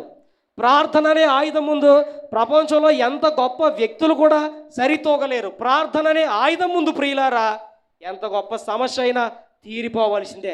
వెళ్ళి ప్రార్థన చేశాడు. ప్రార్థన చేస్తే ఏం జరిగిందో తెలుసా? ప్రార్థించిన రాత్రే దేవుని దూత ఎక్కడికి వెళ్ళింది? ఆ రాజు యొక్క రాజ్యంలోకి వెళ్ళి దొరికినట్టు ఏసి పడేసింది అంతే. ఎవరినే? శత్రువుల యొక్క సైన్యాన్ని. ఇదంతా ఎందుకు జరిగిందో తెలుసా? మందిరంలోకి వచ్చి అతను ఏం చేశాడు? ప్రార్థన చేశాడు. ఏం చేశాడు చెప్పండి? ప్రార్థన చేశాడు. లూకాసు వార్తలోనండి ఒక గొప్ప మాట ఉంటుంది. ఆ మాట ఏంటో తెలుసా? ప్రార్థన విలువ అక్కడ చెప్పాడు దేవుడు యేసుప్రభువారు. అది ఒకసారి మీ అందరికీ తెలియచేస్తాను చూడండి. ప్రార్థన లేకపోతే అసలు జీవితం ఎలాగుంటుందో చూడండి ఒకసారి. మీ అందరికీ తెలియజేస్తాను ఆ మాట. లూకాసు వార్తలకు ఒకసారి రండి. లూకాసు వార్తలకు వచ్చిన తర్వాత అందులో 6వ అధ్యాయం అనుకుంటా. 21వ అధ్యాయం 36వ వచనం. చాలా జాగ్రత్తగా వినాలి ఈ మాట. జీవితాంతం గుర్తుపెట్టుకోండి ఇప్పుడు చదివించే మాట. వింటున్నారా? జీవితాంతం మర్చిపోకండి ఇప్పుడు చదివించే మాట ప్రార్థన విషయంలో. 21:36 లూకాసు వార్త. కాబట్టి మీరు తమ్ముడు ఇంకో మైక్ ఉందా? వీళ్ళకి ఇవ్వండి ఒకసారి. వీళ్ళందరికీ వినపట్లేదు, నాకు కూడా వినపట్లేదు. ఇక్కడ ఇంకో మైక్ ఉందండి ఇక్కడ. ఓకే, హలో, ఇందులో చదవమ్మా. ఆ మాట అందరూ జాగ్రత్తగా వినండి. కాబట్టి మీరు జరగబో వీటినెల్లటిను తప్పించుకొని మనుష్య కుమారుని ఎదుట నిలువబడుటకు శక్తి గల వారగునట్లు ఎల్లప్పుడూ ప్రార్థన చేయొచ్చు, మెలకుగా ఉండుడని చెప్పాను. ఇక్కడ ఏం చెప్తున్నారో తెలుసా? దేవుడు మీరు మెలకుగుండు ప్రార్థన చేయడం కాదు. అంతకు ముందు చూస్తే మీరు జరగబోయే వీటన్నిటినీ తప్పించుకొని మనుష్య కుమారుని ఆ మనుష్య కుమారుని ఎదుట శక్తి గలవారుగా నిలబడాలంటే మీకేం కావాలి అంటే దాని అర్థం ఏంటంటే రేపొద్దున్న 2వ రాకడలో నువ్వు ఎత్తబడాలంటే, పరలోక రాజ్యం చేరాలంటే మనుష్య కుమారుని ఎదుట శక్తి గలవారగునట్లు ఎల్లప్పుడూ మెలకువ కలిగి ప్రార్థనను మీరు అశ్రద్ధ చేయొద్దని చెప్తున్నాడు. అంటే ఆ మాటకు అర్థం ఏంటో తెలుసా? రేపొద్దున యేసుప్రభు వచ్చిన తర్వాత ఆయన రాజ్యంలోకి ఎత్తబడాలంటే ఖచ్చితంగా ప్రార్థన పరుల్లా ఉండాలంటే ఈ వాక్యం. మనుష్య కుమారుని ఎదుట మీరు శక్తి గలవారగినట్లు మీరు ఏం చేస్తారో తెలుసా? వీటన్నిటినీ జయించాలని మెలకువ కలిగి ప్రార్థన జీవితం లేకపోయినా, విశ్వాస జీవితం లేకపోయినా పరలోక రాజ్యం కాదు కదా, గేటు దగ్గర కూడా దేవుడు రానివ్వడం. నిజం చెప్తున్నాను. కనీసం ముఖం చూడటం. అపవాదికి వాడు దూతలుగా సిద్ధపరిచిన రాజ్యంలోకి వీడిని తీసుకెళ్ళి జాగ్రత్త. ప్రార్థన విషయంలో అశ్రద్ధగా ఉండకండి ప్రియులారా. ఇప్పుడు చూడండి, ఈ హిజ్కియా రాజులో ఉన్నటువంటి గొప్ప విశేషమైన సంగతి ఏంటి? సమస్య వస్తే అతను ఏం చేశాడు? ప్రార్థన. ఇదే హిజ్కియా మహారాజుకి ఇంకో సమస్య వస్తుంది. ఇదే హిజ్కియా మహారాజుకి ఏమొస్తుంది? వేరే సమస్య. ఏ సమస్య తెలుసా? మీ అందరికీ తెలుసు. దేవుడు ప్రవక్తను పంపించి, బాబు నువ్వు మొత్తం నీ ఇల్లు చక్కబెట్టేసుకో, నువ్వు చచ్చిపోబోతున్నావు, నీ ఇల్లు త్వరగా చక్కబెట్టేసుకోమని చెప్పి హిజ్కియా మహారాజుకి దేవుడు వర్తమానం పంపిస్తాడు యెషయా అనే ప్రవక్త చేత. ఇప్పుడు యెషయా అనే ప్రవక్త చేత ఈయన వర్తమానం పంపించినప్పుడు అక్కడ హిజ్కియా గారు ఏం చేస్తారు తెలుసా? ఏం చేస్తారు చెప్పండి? గోడ వైపు తమ ముఖమును తిప్పుకొని ఏం చేస్తాడు? ప్రార్థన చేస్తాడు. 2వ రాజుల గ్రంథము 20వ అధ్యాయము 1వ వచనము. మైక్లో చదవమ్మా, జాగ్రత్త వినాలి. ఆ దినములలో హిజ్కియాకు మరణకరమైన రోగము కలుగగా ఆమోజు కుమారుడును ప్రవక్తనైన యెషయా అతని వద్దకు వచ్చి, నీవు మరణమగుచున్నావు, నీవు బ్రతకవు గనుక నీవు నీ ఇల్లు చక్కబెట్టుకొనమని యెహోవా సెలవిచ్చుచున్నాడని చెప్పగా, ఏం చెప్పాడంట యెషయా ప్రవక్త వచ్చి? బాబు హిజ్కియా విను, నువ్వు బ్రతకవో, నీ ఇల్లు చక్కబెట్టుకో, నీవు మరణం అయిపోతావు, నీ టైం అయిపోయిందని చెప్పి దేవుడు యెషయా ద్వారా వర్తమానం పంపించారంట. అప్పుడు ఆయన చేసిన పని ఏంటో చూడండి. అతడు తన ముఖము గోడ తట్టు తిప్పుకొని, యెహోవా యథార్థ హృదయుడనై నేను ఎలా నీ సన్నిధిలో సత్యాన్ని అనుసరించి నడుచుకున్నానో, ఎలా నీ దృష్టికి అనుకూలమైనది సమస్తాన్ని జరిగించానో జ్ఞాపకం చేసుకో అని కన్నీళ్లు విడిచుచు యెహోవాకు ప్రార్థన చేశాను. ఏం చేశాడంట? మరణమే ఎదురైంది, నువ్వు చచ్చిపోతున్నావో, నీ ఇల్లు చక్కబెట్టుకొని దేవుడు వర్తమానం పంపిస్తే గోడ వైపు తిప్పుకొని కన్నీళ్లు విడిచి ప్రార్థించాడంట. ఎవరు ప్రార్థించారు? హిజ్కియా మహారాజు. ఆ ప్రార్థనకు దేవుడు ఆశ్చర్యపడిపోయి, నిజమే కదా, యథార్థంగానే బ్రతకవు కదా, నేనెందుకు ఇలాగ ఆలోచించాను, సరే ఏం చేస్తానంటే మళ్ళీ అదే యెషయాను పంపించి దేవుడు ఏమంటాడంటే, నీవు మరణమవ్వో, నీకు మరొక ఎన్ని సంవత్సరాలు, మరొక 15 సంవత్సరాలు నీకు నేను ఆయుష్ ఇవ్వబోతున్నానని చెప్పి దేవుడు మళ్ళీ తన నిర్ణయాన్ని మార్చుకుని యెషయాను ఎక్కడికి పంపించారు? వెనక్కే హిజ్కియా మహారాజు దగ్గరికి పంపించారు. ఈ మరణకరమైనటువంటి సమస్య, ఇబ్బంది ఎదురైనా హిజ్కియా మహారాజు గారు చేసిన పని ఏంటి? ప్రార్థన. ఈరోజు ప్రియులారా, ఏ సమస్య బాధ పెడుతుందో ప్రార్థన ఖచ్చితంగా చెయ్యి. ఖచ్చితంగా ప్రార్థన పరిస్థితులు మారుస్తుంది. ఈ మాట చెప్పండి, ప్రార్థన ఏం మారుస్తుంది? మళ్ళీ చెప్పండి, ప్రార్థన ఏం మారుస్తుంది? ప్రార్థన పరిస్థితులు మారుస్తుంది. అందుకే ఈ మధ్య కొత్త పాట కూడా వచ్చింది, ప్రార్థన వలనే పయనము, ప్రార్థనే ప్రాకారము, ప్రార్థనే ప్రాధాన్యము, ప్రార్థన లేకపోతే ఏంటంట? దేనివల్ల పరాజయం అంటే ప్రార్థన లేకపోవడం వల్లే. బట్ ప్రార్థన వల్లే మనకేంటి? మన సమస్యల నుంచి విడుదల. హిజ్కియా మహారాజు గారు ఆ సమస్యలు జయించడానికి చేసిన పని ఏంటో తెలుసా? ఒకటే. అతనికి తెలిసింది ఒక్కటే. ఏం చేశాడు? ప్రార్థన. ఈరోజు ఏ సమస్యతో బాధపడుతున్నావో సూటిగా చెప్తున్నాను, విను ఒకసారి. ఏదో ప్రసంగం చెప్పేసి వెళ్ళిపోవడానికి కాదు, నా సాక్ష్యం కూడా చెప్తాను. ఒక 5-10 నిమిషాల్లో చెప్పి ముగించేస్తాను. ఏ సమస్య బాధ పెడుతుందో, ఏ ఇబ్బంది బాధ పెడుతుందో, ఆ ఇబ్బందిని దేవుని సన్నిధిలోకి వచ్చి విశ్వాసంతో ప్రార్థన చెయ్యి. హిజ్కియా మహారాజు జీవితంలో చేసినటువంటి అద్భుత కార్యం దేవుడు మన జీవితంలో ఎందుకు చేయడు?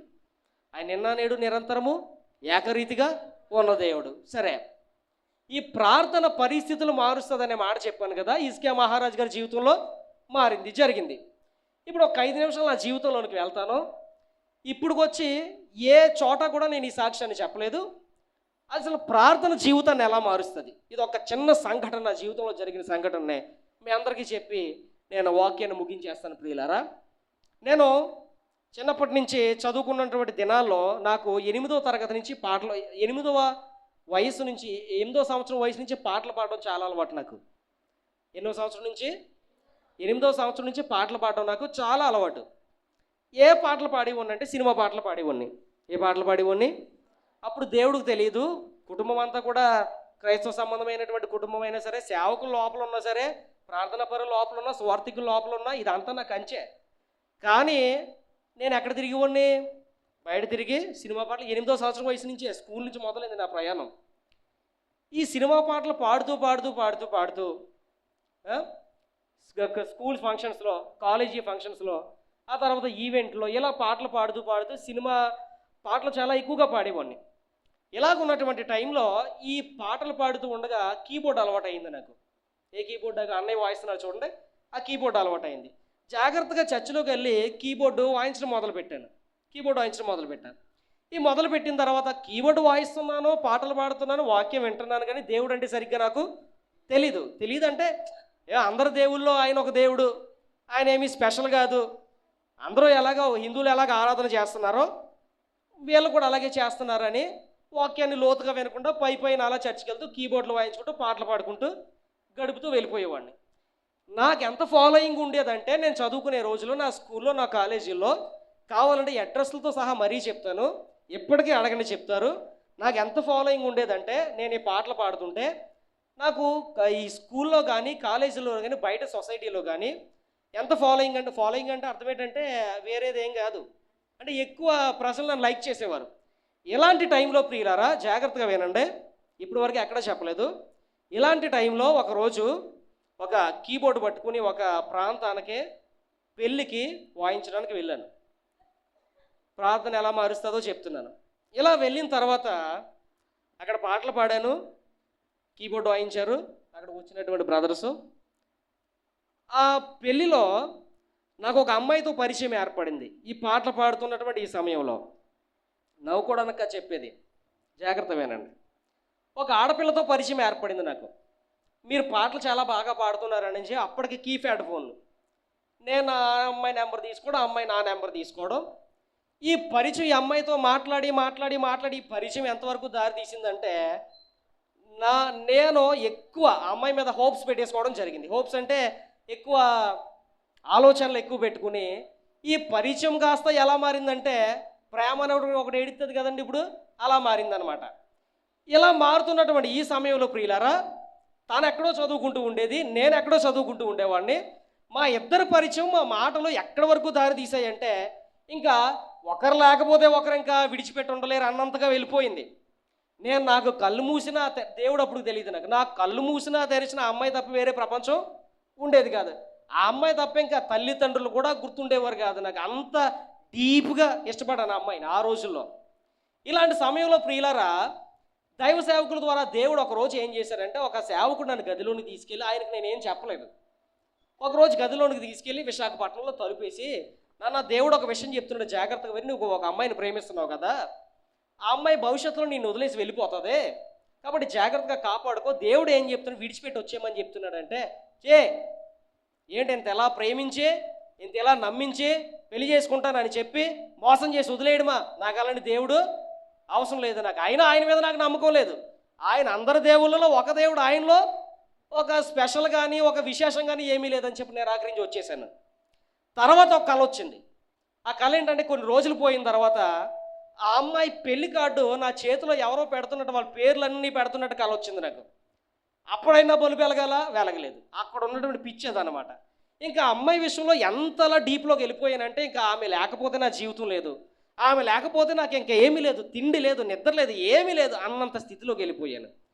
సడన్గా ఉన్నటువంటి ప్రియులారా, ఏం జరిగిందంటే, ఈ అమ్మాయి, నేను ఎంతలాగా ఇష్టపడినటువంటి ఈ అమ్మాయి ఒకరోజు ఏం చేసిందంటే, నన్ను వేరే రకంగా మోసం చేయడం జరిగింది. ఏం చేసింది అంటే, ఇక పైన వెళ్ళిపోతున్నాను, మోసం చేయడం జరిగింది. ఈ మోసం చేయడం జరిగి ఈ అమ్మాయి నన్ను విడిచిపెట్టి వెళ్ళిపోయిన తర్వాత నాకు పడుకుండేవాడిని కానీ నిద్ర పట్టేది కాదు, తినేవాడిని కానీ వాంతులు అయిపోయాయి. ఏదో ఒక దెయ్యం పట్టుకున్నట్టు ప్రియులారా, అప్పటికి నేను సేవకుని కాదు, నాకు వాక్యం తెలియదు, నేను క్రైస్తవుని అసలే కాదు. అందరి దేవుల్లో యేసుప్రభు ఎవరో, ఆయన ఒక దేవుడు. ఇంకా నాకు ఎలా అనిపించేదో తెలుసా ప్రియులారా, ఇంకా ఏడుపు తప్ప నా జీవితంలో ఏది కనిపించేది కాదు. ఏడుపు. తినేది వంట పట్టేది కాదు, వాంతులు అయిపోతుండేవి, నిద్ర పట్టేది కాదు. ఆ నిద్ర పట్టినటువంటి సమయాల్లో అర్ధరాత్రి 1 గంటకి 12 గంటలకి ఎవరైనా మాట్లాడితే బాగుండు, నాతో ఈ ఒంటరితనాన్ని తట్టుకోలేకపోతున్నాను, ఈ ఒంటరితనాన్ని, ఈ లోపల ఈ లోన్లీనెస్ నేను తట్టుకోలేకపోతున్నాను, ఎవరైనా నాకు ఫోన్ చేసి మాట్లాడితే బాగుందని చెప్పి నా ఫోన్ కాంటాక్ట్లో ఉన్న అందరికీ 1 గంట 12, 2 ఆ టైంలో ఫోన్లు చేస్తూ ఉండేవాడిని. ఒక్కరు కూడా లిఫ్ట్ చేసేవారు కాదు. ఆ టైంలో ఎంత ఇబ్బంది పడుతున్నటువంటి పరిస్థితి నాది. బైక్ మీద వెళ్తూ ఏడుపు. ఇంకేమనిపించేదంటే ప్రియులారా, ఎందుకు వచ్చిన జీవితం అనిపించేది నాకు. అంత లోతుల్లోకి వెళ్ళిపోయాను నేను. ఆమె మామూలుగా ఆమె పెళ్లి చేసుకుని ఆమె వెళ్ళిపోయింది. ఇంక నా జీవితం చూస్తే ఎలాగైపోయిందంటే చాలా ఇబ్బందిగా మారిపోయింది నా జీవితం. ఇంకా చావే కనబడుతుంది నాకు ఆ టైంలో ప్రియులారా. అలాంటి టైంలో ప్రియులారా, కాకినాడ కీబోర్డ్ వాయించడానికి ఒక సభలకు వెళ్ళాను. కాకినాడ అక్కడ ఏదో ఉంటుంది, రామవరమో ఏదో రేపూరు ఏదో ఉంటుంది అక్కడ. మీరు వెళ్తుండేవారు కీబోర్డ్ వాయించడానికి? అక్కడికి సభలకి కీబోర్డ్ వాయించడానికి వెళ్ళాను. కాకినాడలో మా అక్క వాళ్ళ హౌస్ ఉండేది, అప్పుడు వాళ్ళు అద్దుకుండేవారు. ఆ రోజు కీబోర్డ్ వాయించని ఈ అమ్మాయి ఆలోచనలను వదలట్లేదు. కీబోర్డ్ వాయిస్తున్నాను, వాక్యం వింటున్నాను, మనసు అంతా కలవరపడిపోతుంది. అక్కడ మా అక్క వాళ్ళ ఇల్లు ఉంది కాకినాడలో. అక్కడికి వెళ్ళిపోయి ప్రియులారా, అక్కడ రాత్రి అక్కడ పడుకోవాలి. విషయం ఏంటంటే, అక్కడ వాళ్ళు ఆ రోజు ఆ ఇంట్లో లేరు, వాళ్ళు పని మీద ఎక్కడికో 2 రోజులు ఊరు వెళ్ళారు. ఆ తాళాలు తీసుకుని ఆ కీబోర్డ్ వాయించేసి అక్కడికి వెళ్ళాను నేను. ఆ ఇంట్లో మొత్తం తలుపులు వేసుకుని పడుకున్నాను. పడుకుంటే నిద్ర పట్టట్లేదు, ఒంటరిగా ఉన్నాను, ఇంట్లో ఒంటరిగానే ఉన్నాను. ఆ రోజు రాత్రి 12, 1 గంట 11 ఈ మధ్యలో ఉందన్నమాట టైము. హృదయం అంతా వేదంతో నిండిపోయింది, కన్నీరు వచ్చేస్తుంది. పడుకుని ఉన్నాను. ఆ రోజు రాత్రి ఏం నిర్ణయం తీసుకున్నానో తెలుసా? నేను ఇక్కడితో ఈ జీవితాన్ని ఏం చేద్దాం, ఇక్కడితో ఈ రోజుతో చచ్చిపోదాం. ఇంకా నాకు లైఫ్లో నాకు దేని మీద కూడా నాకు ఆశ లేదు. ఉద్యోగం చేయాలని కానీ, చదువుకోవాలని కానీ, కీబోర్డ్ వాయించాలని కానీ, పాటలు పాడాలని కానీ, ఆమె లేని జీవితం నాకు ఏమాత్రం కూడా వద్దని చెప్పి ఈ రోజుతో చచ్చిపోదాం అనుకుని పైన ఫ్యాన్ కనబడుతుంది, కింద ఏమో బెడ్ మీద నేను పడుకుని ఉన్నాను. కాకినాడలో జరిగినటువంటి సంఘటన ఇది. పైన ఏం కనబడుతుందంటే ఫ్యాన్ కనబడుతుంది, పక్కనేమో చీరలు కనబడుతున్నాయి. ఇంక ఉరేసుకుని చచ్చిపోదామన్న టైం అనమాట అది. ఇంక ఉరేసుకుని చచ్చిపోదాం అనుకున్న టైంలో లేచాను, ఒక చీర తీసుకున్నాను. నిజంగా దేవుడికి నాకు మాత్రమే తెలుసు ఆ విషయం. లేచాను, లేచి చీర తీసుకున్నాను. చీర తీసుకుని ఫ్యాన్కి వేద్దాము అన్న టైంలో సడన్గా నాకు ఒక ఆలోచన వచ్చింది. నేను ఎంత బాధపడుతున్నాను కదా, ఆమె నన్ను వద్దనుకుని వేరే వ్యక్తిని పెళ్లి చేసుకుని వెళ్ళిపోయింది, హ్యాపీగా ఉంది. ఇక నేను చచ్చిపోయి నా జీవితాన్ని నాశనం చేసుకోవాలని నేనెందుకు ఆలోచించాలి? ఒకవేళ ఆలోచిద్దామన్నా ఈ ఆలోచనలు, ఈ దెయ్యం నన్ను విడిచిపెట్టి వెళ్ళిపోవట్లేదు, దీన్ని జయించలేకపోతున్నాను. చావు కనపడుతుంది అక్కడ ప్రతిసారి. ఎలాంటి ఆలోచనలు వచ్చాయో తెలుసా? లారీ కింద పడిపోవాలి, ఎత్తైనటువంటి బ్రిడ్జ్ మించి లోపలికి దూకేయాలి, మందు తాగేయాలి, కోసేసుకోవాలి, ఇలాంటి ఆలోచనలతో సతమతం అయిపోతున్న రోజులకి ఎవడబడతాడు ఈ బాధ అంతా కూడా. చచ్చిపోవాలని చెప్పి నిర్ణయం చేసుకున్నాను. నిర్ణయం చేసుకుని ఏం చేయాలంటే ఫ్యాన్ కురేసుకుందామని చెప్పి ఆ తాడు తీసుకున్నాను, ఆ చీర తీసుకున్నాను. వేసే టైంలో ఒక ఆలోచన వచ్చింది. ఈ బాధ నుంచి, ఈ అమ్మాయి ఈ మనస్తాపం నుంచి నన్ను విడిపించే వాళ్ళు ఎవరైనా ఉన్నారా అని ఆలోచిస్తే ఒక్కొక్కరి కోసం ఆలోచిస్తున్నాను, కానీ నాకు అసలు అర్థం కావట్లేదు. అప్పుడు ఏమనిపించింది, లైఫ్లో ఈ చిన్న చిన్న వాక్యాలు విన్నది లోపల గుర్తుంది కదా, మోకరించాను. ఏం చేశాను, ఒక చిన్న ప్రార్థన చేశాను. ఏం ప్రార్థన చేశాను తెలుసా? యేసు ప్రభు కాదు, నేను ప్రార్థన చేస్తాను. ఆ రోజు ఆ చచ్చిపోయే ముందు మోకరించి, దేవుడా నువ్వెవరో నాకు తెలియదు. యేసు ప్రభు కూడా ప్రార్థన చేయలేదు. దేవుడా నువ్వెవరో తెలియదు నాకు, కానీ ఇంత గొప్ప మహావిశ్వాన్ని నడిపిస్తున్నటువంటి శక్తిని ఉన్నావని నాకు తెలుసు. అయితే ఆ దేవుడు అనే ఎవరనే విషయంలో నాకు క్లారిటీ లేదు. ఒక్కొక్కరు ఒక రూపంలో నిన్ను ఆరాధిస్తున్నారు, అసలు నువ్వు ఎవరు? అసలు ఒకవేళ నిజమైన దేవుడు ఎవరైనా ఉంటే నన్ను ఈ జీవితం నుంచి నన్ను విడిపించాలి అని చెప్పి మళ్ళీ ఒక ఆలోచన వచ్చింది. క్రైస్తవులు కొంతమంది సాక్ష్యాలు చెప్తారు కదండి, చిన్న చిన్న సాక్ష్యాలు. దేవుడు నా జీవితాన్ని మార్చాడు, దేవుడి సమస్య నుంచి విడిపించాడు అని చెప్పి ఇలా కీబోర్డ్లో ఆయనతో వెళ్తూ ఉన్నటువంటి టైంలో చిన్న చిన్న సాక్ష్యాలు విన్న ఆ విశ్వాసం వచ్చింది. యేసు ప్రభువుకు ఒకసారి ప్రార్థన చేస్తే ఎలా ఉంటుందని చెప్పి మోకరించి ఏం చేశానంటే, యేసు ప్రభువా నీవు గాని దేవుడు అయితే, మళ్ళీ చెప్తున్నా, యేసు ప్రభువా నీవు గాని దేవుడు అయితే నేను పడుతున్న ఈ బాధ అంతటి నుంచి నన్ను విడిపించి ఒక్కసారి. ఈ బాధ పడలేకపోతున్నా నేను, నా వెనకాల నా కుటుంబం ఉంది, నేను కానీ నాకు చావే దిక్కు. ఇప్పుడు ఈ చావు నుంచి నన్ను విడిపించి ఆలోచనలు నా నుంచి పోవాలి, ఈ బాధ అంతా కూడా నాలోంచి పోవాలి. అసలు ఆమె ఎవరో కూడా నాకు గుర్తుండకూడదు. నువ్వు నిజమైన దేవుడు అయితే నువ్వేం చేస్తావు తెలుసా? నా దగ్గరకు వచ్చి నా జీవితాన్ని మార్చని చెప్పి ఆ రోజు రాత్రి ప్రార్థన చేసుకుని, యేసుప్రభు ఏమన్నా జీవితం మారుతాడేమో అని చెప్పి ఆ చీర అక్కడ పక్కనే పడేసి పడుకున్నాను. పడుకుని నెక్స్ట్ డే మీటింగ్కి వెళ్ళాను, కీబోర్డు వాయించాను. కీబోర్డు వాయించేసి కీబోర్డు తగిలించుకుని బండి మీద వచ్చేస్తున్నాను. బండి మీద వచ్చేసే టైంలో ప్రియులారా, ఆల్ ఆఫ్ సడన్ ప్రియులారా, ఆ మార్గం మధ్యలో మధ్యాహ్నం 12, 1 గంట 2 ఆ మధ్యలో టైం అవుతుంది అనమాట. ఈ టైంలో ప్రియులారా, ఎన్నో రోజుల నుంచి, నెలల నుంచి నేను పడుతున్నటువంటి బాధ ఒక్కసారిగా ఎవరో చెయ్యి పెట్టి తీసేసినట్టు నా హృదయం అంతా తేలికైపోయింది. హల్లెలూయా. నేను పడుతున్నటువంటి ప్రతి బాధ ఉంది చూడండి, ఇబ్బంది ఉంది చూడండి, ఆ రోజు రాత్రి నేను చేసిన ప్రార్థన ఉంది చూడండి. యేసు ప్రభువా నువ్వు నిజమైనటువంటి దేవుడైతే ఈ బాధ నుంచి నన్ను విడిపించు, నీవేగా నిజమైనటువంటి దేవుడు అయితే ఈ అమ్మాయి యొక్క ఆలోచనల నుంచి నన్ను విడిపించని చెప్పి ప్రార్థన చేశాను. కరెక్ట్గా ఏ టైంకి ప్రార్థన చేశానో అదే టైంకి నేను బైక్ మీద వెళ్తుంటే ఎవరో నా మీదకు వచ్చి, ఎవరో నా హృదయంలో చేయి పెట్టి ఆ బాధ అంతా ఒక్కసారిగా ఎలా తీసేస్తారో అలా తీసివేయడం జరిగింది. ఇంటికి వెళ్ళగానే ఎంత ఫ్రీ అయిపోయానంటే ప్రియులారా, నాకు అసలు ఆమె ఆలోచనలు రావట్లేదు, ఆమె తలంపులు రావట్లేదు, ఆమె కూర్చున్నటువంటి ఏడుపులు రావట్లేదు. అసలు ఏ రకంగా ప్రయత్నించినా ఆమె మీద ఆశ ఇంత కూడా లేదు. అంత శక్తివంతమైన ప్రార్థన ప్రియులారా. ఆ రోజు ఏం నిర్ణయించుకున్నానో తెలుసా? ఆహా, నిజమైనటువంటి దేవుడు యేసు ప్రభు మాత్రమే.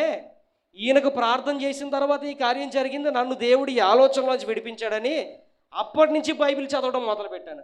అప్పటి నుంచి బైబిల్ చదవడం మొదలుపెట్టి ఒక్కొక్కటి నేర్చుకుని సమాజానికి ఇంత గొప్ప దేవుడిని నేను పరిచయం చేయాలి. నా జీవితము నాశనకరమైనటువంటి గుంటలో పడిపోవడానికి నాకు ఇష్టం లేదు. నేను బ్రతికున్నంత వరకు యేసు ప్రభువు కోసం నేను ప్రకటించాలి. బైబిల్లో ఉన్నటువంటి అమూల్యమైనటువంటి సత్యాలు ప్రజలకు చెప్పి ప్రజలను యేసుక్రీస్తు వైపు, నిజమైనటువంటి దేవుడు వైపు నడిపించాలని ఆ రోజు నేను నిర్ణయం తీసుకున్నాను. అప్పుడు మొదలైనటువంటి నా ప్రయాణము ఇదిగో ఈ రోజు మీ మధ్యకి తీసుకొచ్చింది. ఆ రోజు రాత్రి ఆ ప్రార్థన నేను చేయకపోతే ఇప్పుడు నరకంలో ఉందనేమో, నేను ఆ రోజు ఉరేసుకొని చచ్చిపోతానేమో. నేను ఎంతోమంది ప్రియులారా ఈ యవనస్తులు ఎలాంటి విషయాల్లోకి వెళ్ళిపోయి ఉరేసుకొని చచ్చిపోయిన వాళ్ళు చాలామంది నా కళ్ళారా నేను చూశాను. అటువంటి మరణకరమైనటువంటి బాధ నుంచి నన్ను విడిపించింది ఏంటో తెలుసా? యేసు ప్రభు వారికి చేసినటువంటి ప్రార్థన. ఈరోజు చెప్తున్నాను, ఏ సమస్య నిన్ను వేధిస్తుందో, ఏ ఇబ్బంది నిన్ను వేధిస్తుందో యేసు ప్రభు వారికి ప్రార్థన చెయ్యి. ఖచ్చితంగా నా జీవితాన్ని మార్చిన దేవుడు నీ జీవితాన్ని కూడా మారుస్తాడు. విశ్వాసంతో ప్రార్థన చెయ్యి, దేవుడిలాగా గొల్లియాతు వంటి గొప్ప సమస్యలు కూడా మన కాళ్ళ కింద చదును భూమి అయిపోతాయి. అబ్రహాములా పరిగెట్టుకుని దేవుని మందిరానికి రా. అబ్రహాములాగా నీ జీవితంలోనికి దేవుని ఆహ్వానించు, నీ కుటుంబంలోనికి దేవుని ఆహ్వానించు. ఎంత పెద్ద సమస్య అయినా దేవుడు ఏం చేస్తున్నాడు? విడిపించబోతున్నారు. ప్రార్థన చేసుకుందాం, కళ్ళు మూసుకోండి.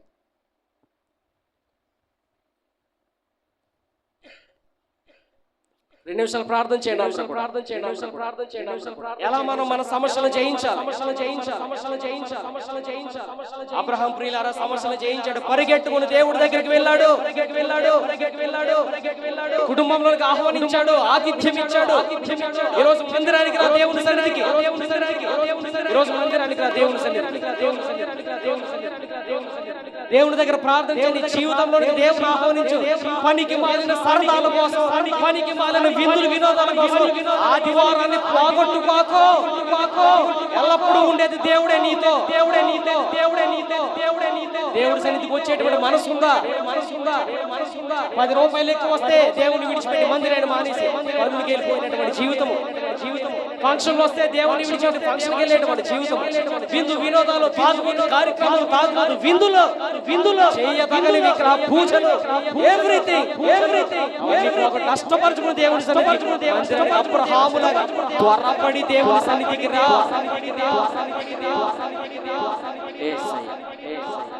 ప్రార్థన చే దేవుడి సన్నిధిలో. ఇంట్లోనికి ఆహ్వానించు. చక్క ఇంట్లోనికి ఆహ్వానించాడు ప్రియులారా. అతని పరిస్థితే మారిపోయింది. దావీదు విశ్వాసాన్ని పెట్టుకున్నాడు. దావీదు విశ్వాసాన్ని పెట్టి చిన్న బాలుడైన విశ్వాసం ఏం చేస్తుందో తెలుసా? 6 మూరల చానుడెత్తైనటువంటి దావీదుని ఏం చేసింది? నేల పడేసింది. ఆ విశ్వాసం ఈరోజు లోపాలు ఉన్నాయేమో నీ విశ్వాసంలో. బాప్తిస్మ ఇచ్చే యోహాను వలె అసలు దేవుడువేనా అంటున్నావేమో. లేకపోతే ప్రియులారా ఏలియా వలె వెనక్కి జారిపోతున్నావేమో. ఇంత మట్టుకు చాలు, ఈ సమస్య పడలేకపోతున్నాను, చచ్చిపోతామని అనుకుంటున్నావేమో. వద్దు, నిన్ను ఉద్ధరించేటువంటి దేవుడు నీకున్నాడు. నిన్ను ముట్టువాడు ఆయన కనుపాపను ముట్టినని దేవుడు వాక్యం చెప్తుంది. గొప్ప పర్వతమా, నువ్వెంతటి దానవు నా బిడ్డ జీవితంలో ఉన్నటువంటి సమస్యను ఎదుర్కోవడానికని దేవుడు చెప్తున్నాడు. ప్రియులారా ప్రభువునందు విశ్వాసం ఉంచు. దావీదు వలె అలాగే ప్రార్థనలో కూడా ముందుకు వెళ్ళు. హిజ్కియా మహారాజు చేసినటువంటి గొప్ప ప్రార్థన. అష్షూరు రాజ్యంలోనికి వెళ్ళి ఆ రాత్రే ఫలాన్ని చూచాడు. మరణమే ఎదురైనా కూడా ఏమైందో తెలుసా? మరణమే ఎదురైనా ఏమైందో తెలుసా ప్రియులారా? అతని జీవితంలో గొప్ప మరొక ఆయుష్కాలం దేవుడు సహాయం చేశాడు. ఈ రోజు జయించలేను అంటున్నావు కదా. నువ్వు జయించేదేంటి? దేవుడు నీ పక్షంగా యుద్ధం చేయబోతున్నాడు. సమస్యలన్నిటినీ తీసివేయబోతున్నాడు.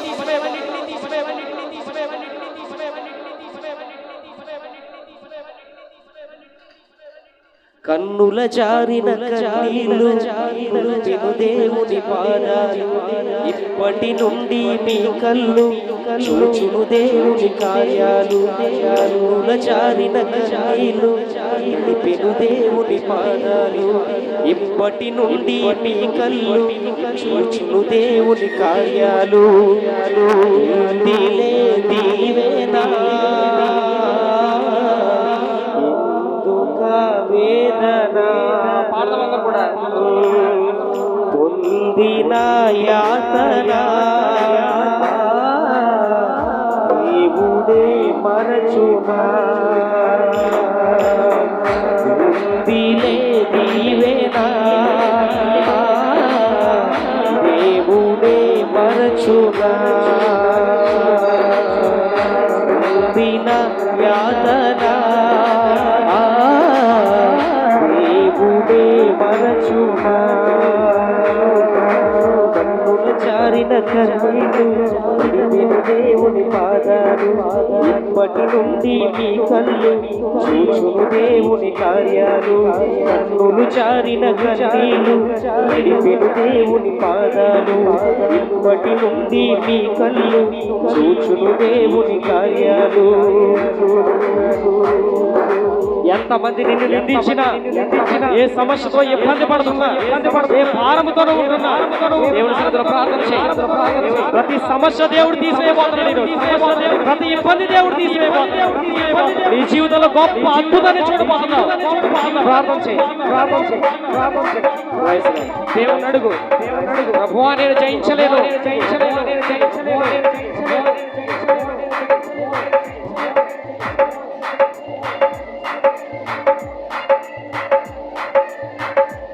విశ్వాసంతో ప్రార్థన చేయి.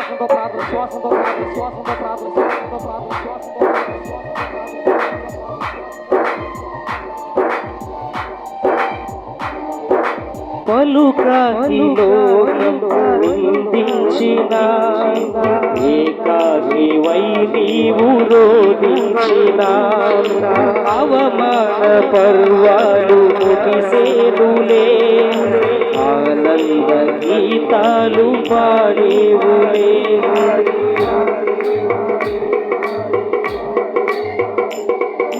పలుకాకి లోకం నిందించిన ఏకాకివై నీవు రోధించిన అవమాన పర్వాలు ముగిసేనులే, ఆనంద గీతాలు పాడేవులే. నవ్వినోళ్ళంత నీ ముందు తలను వంచేను ఇక ముందు, నవ్వినోళ్ళంత నీ ముందు తలను వంచేను ఇక ముందు. ఉందిలే దీవెనా ఎందుక వేదన, పొందిన యాతన దేవుడే మరచునా. మళ్ళీ ఉందిలే దీవెనా ఎందుక వేదన, పొందిన యాతన దేవుడే మరచునా. కన్నుల జారిన కన్నీళ్ళు తడిపెను దేవుని పాదాలు, ఇప్పటి నుండి మీ కళ్ళు చూచును దేవుని పాదాలు. విశ్వాసంతో దేవుడు హిజ్కియా రాజు వలె ప్రార్థనలో గడుపు. దావీదు వలె విశ్వాసంలో గడిపెట్టుకో. అబ్రాహాము వలె మందిరానికి రా. ప్రతి సమస్య నిన్ను విడిచిపెట్టి వెళ్ళిపోతాయి ఈ రోజు. ప్రతి ఇబ్బంది నిన్ను విడిచిపెట్టి వెళ్ళిపోతాయి ఈ రోజు. ఏ సమస్య నీ ముందు నిలవలేదు.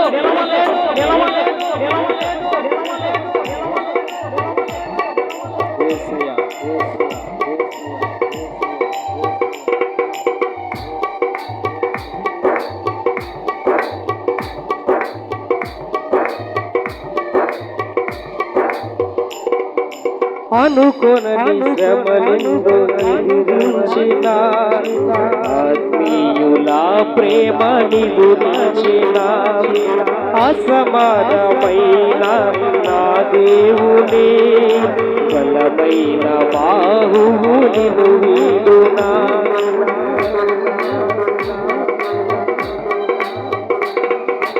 అనుకొని శ్రమలెన్నో ఎదిరించిన, ఆత్మీయుల ప్రేమని గురించిన, అసమానమైన నా దేవుని బలమైన బాహువు నిన్ను వీడినా. యేసు నిలిచాడు నీ ముందు, నీకు చేసేను కనువిందు. యేసు నిలిచాడు, అందరూ చెప్పమాట. యేసు నిలిచాడు నీ ముందు, నీకు చేసేను కనువిందు. యేసు నిలిచాడు నీ ముందు, నీకు చేసేను కనువిందు. దీవేనా ఎందుక వేదన, పొందిన యాతన దేవుడే మరచునా. ఉందిలే వేదన ఎందుక వేదన, పొందిన యాతన దేవుడే మరచునా. కన్నుల జారిన కన్నీళ్ళు నడిపిను దేవుని పాదాలు, ఇప్పటి నుండి మీ కళ్ళు చూచును దేవుని కార్యాలు, కన్నుల జారిన కన్నీళ్ళు నడిపిను దేవుని కార్యాలు, ఇప్పటి నుండి మీ కళ్ళు చూచును దేవుని కార్యాలు. పదం ఉంది లేదు చప్పట్లు కొడుతూ ప్రభు సన్నిధిలో విశ్వాసము హృదయంతో పాడు దేవుని సన్నిధిలో. పొందిన యాతన ఏ ఇబ్బంది ఎదురవుతుందో దేవుడే మరచునా. మళ్ళీ మళ్ళీ మళ్ళీ మళ్ళీ ఇదిలే నీవేనా దేవుడే మరచునా. పొందిన యాతన దేవుడే మరచునా. మళ్ళీ చెప్తా మళ్ళీ చెప్తామన్నా. ఉందిలే దీవెన. దీవెన చూడబోతున్నావు ఈరోజు, వేదన పడకు. దీవెన చూడబోతున్నావు, దేవుని కార్యాలు చూడబోతున్నావు ఈరోజు. గట్టిగా పిలు దేవుడు అని చెప్పి. ఉందిలే వేదన ఎందుక వేదన, పొందిన యాతన ఏ ఇబ్బంది బాధపడుతుందో దేవుడే మరచునా. మళ్ళీ మళ్ళీ ఉందిలే నీవేనా ఒక వేదన, పొందిన యాతన దేవుడే మరచునా. యేసు నిలిచాడు నీ ముందు, నీకు చేసేను కనువిందు. యేసు నిలిచాడు నీ ముందు, నీ ముందు దేవుడు నిలిచున్నాడు, నీ ముందు దేవుడు నిలిచున్నాడు. సమస్యలని తీసుకురాస్తున్నాడు దేవుడు. యేసు నిలిచాడు నీ ముందు, నీకు చేసేను కనువిందు.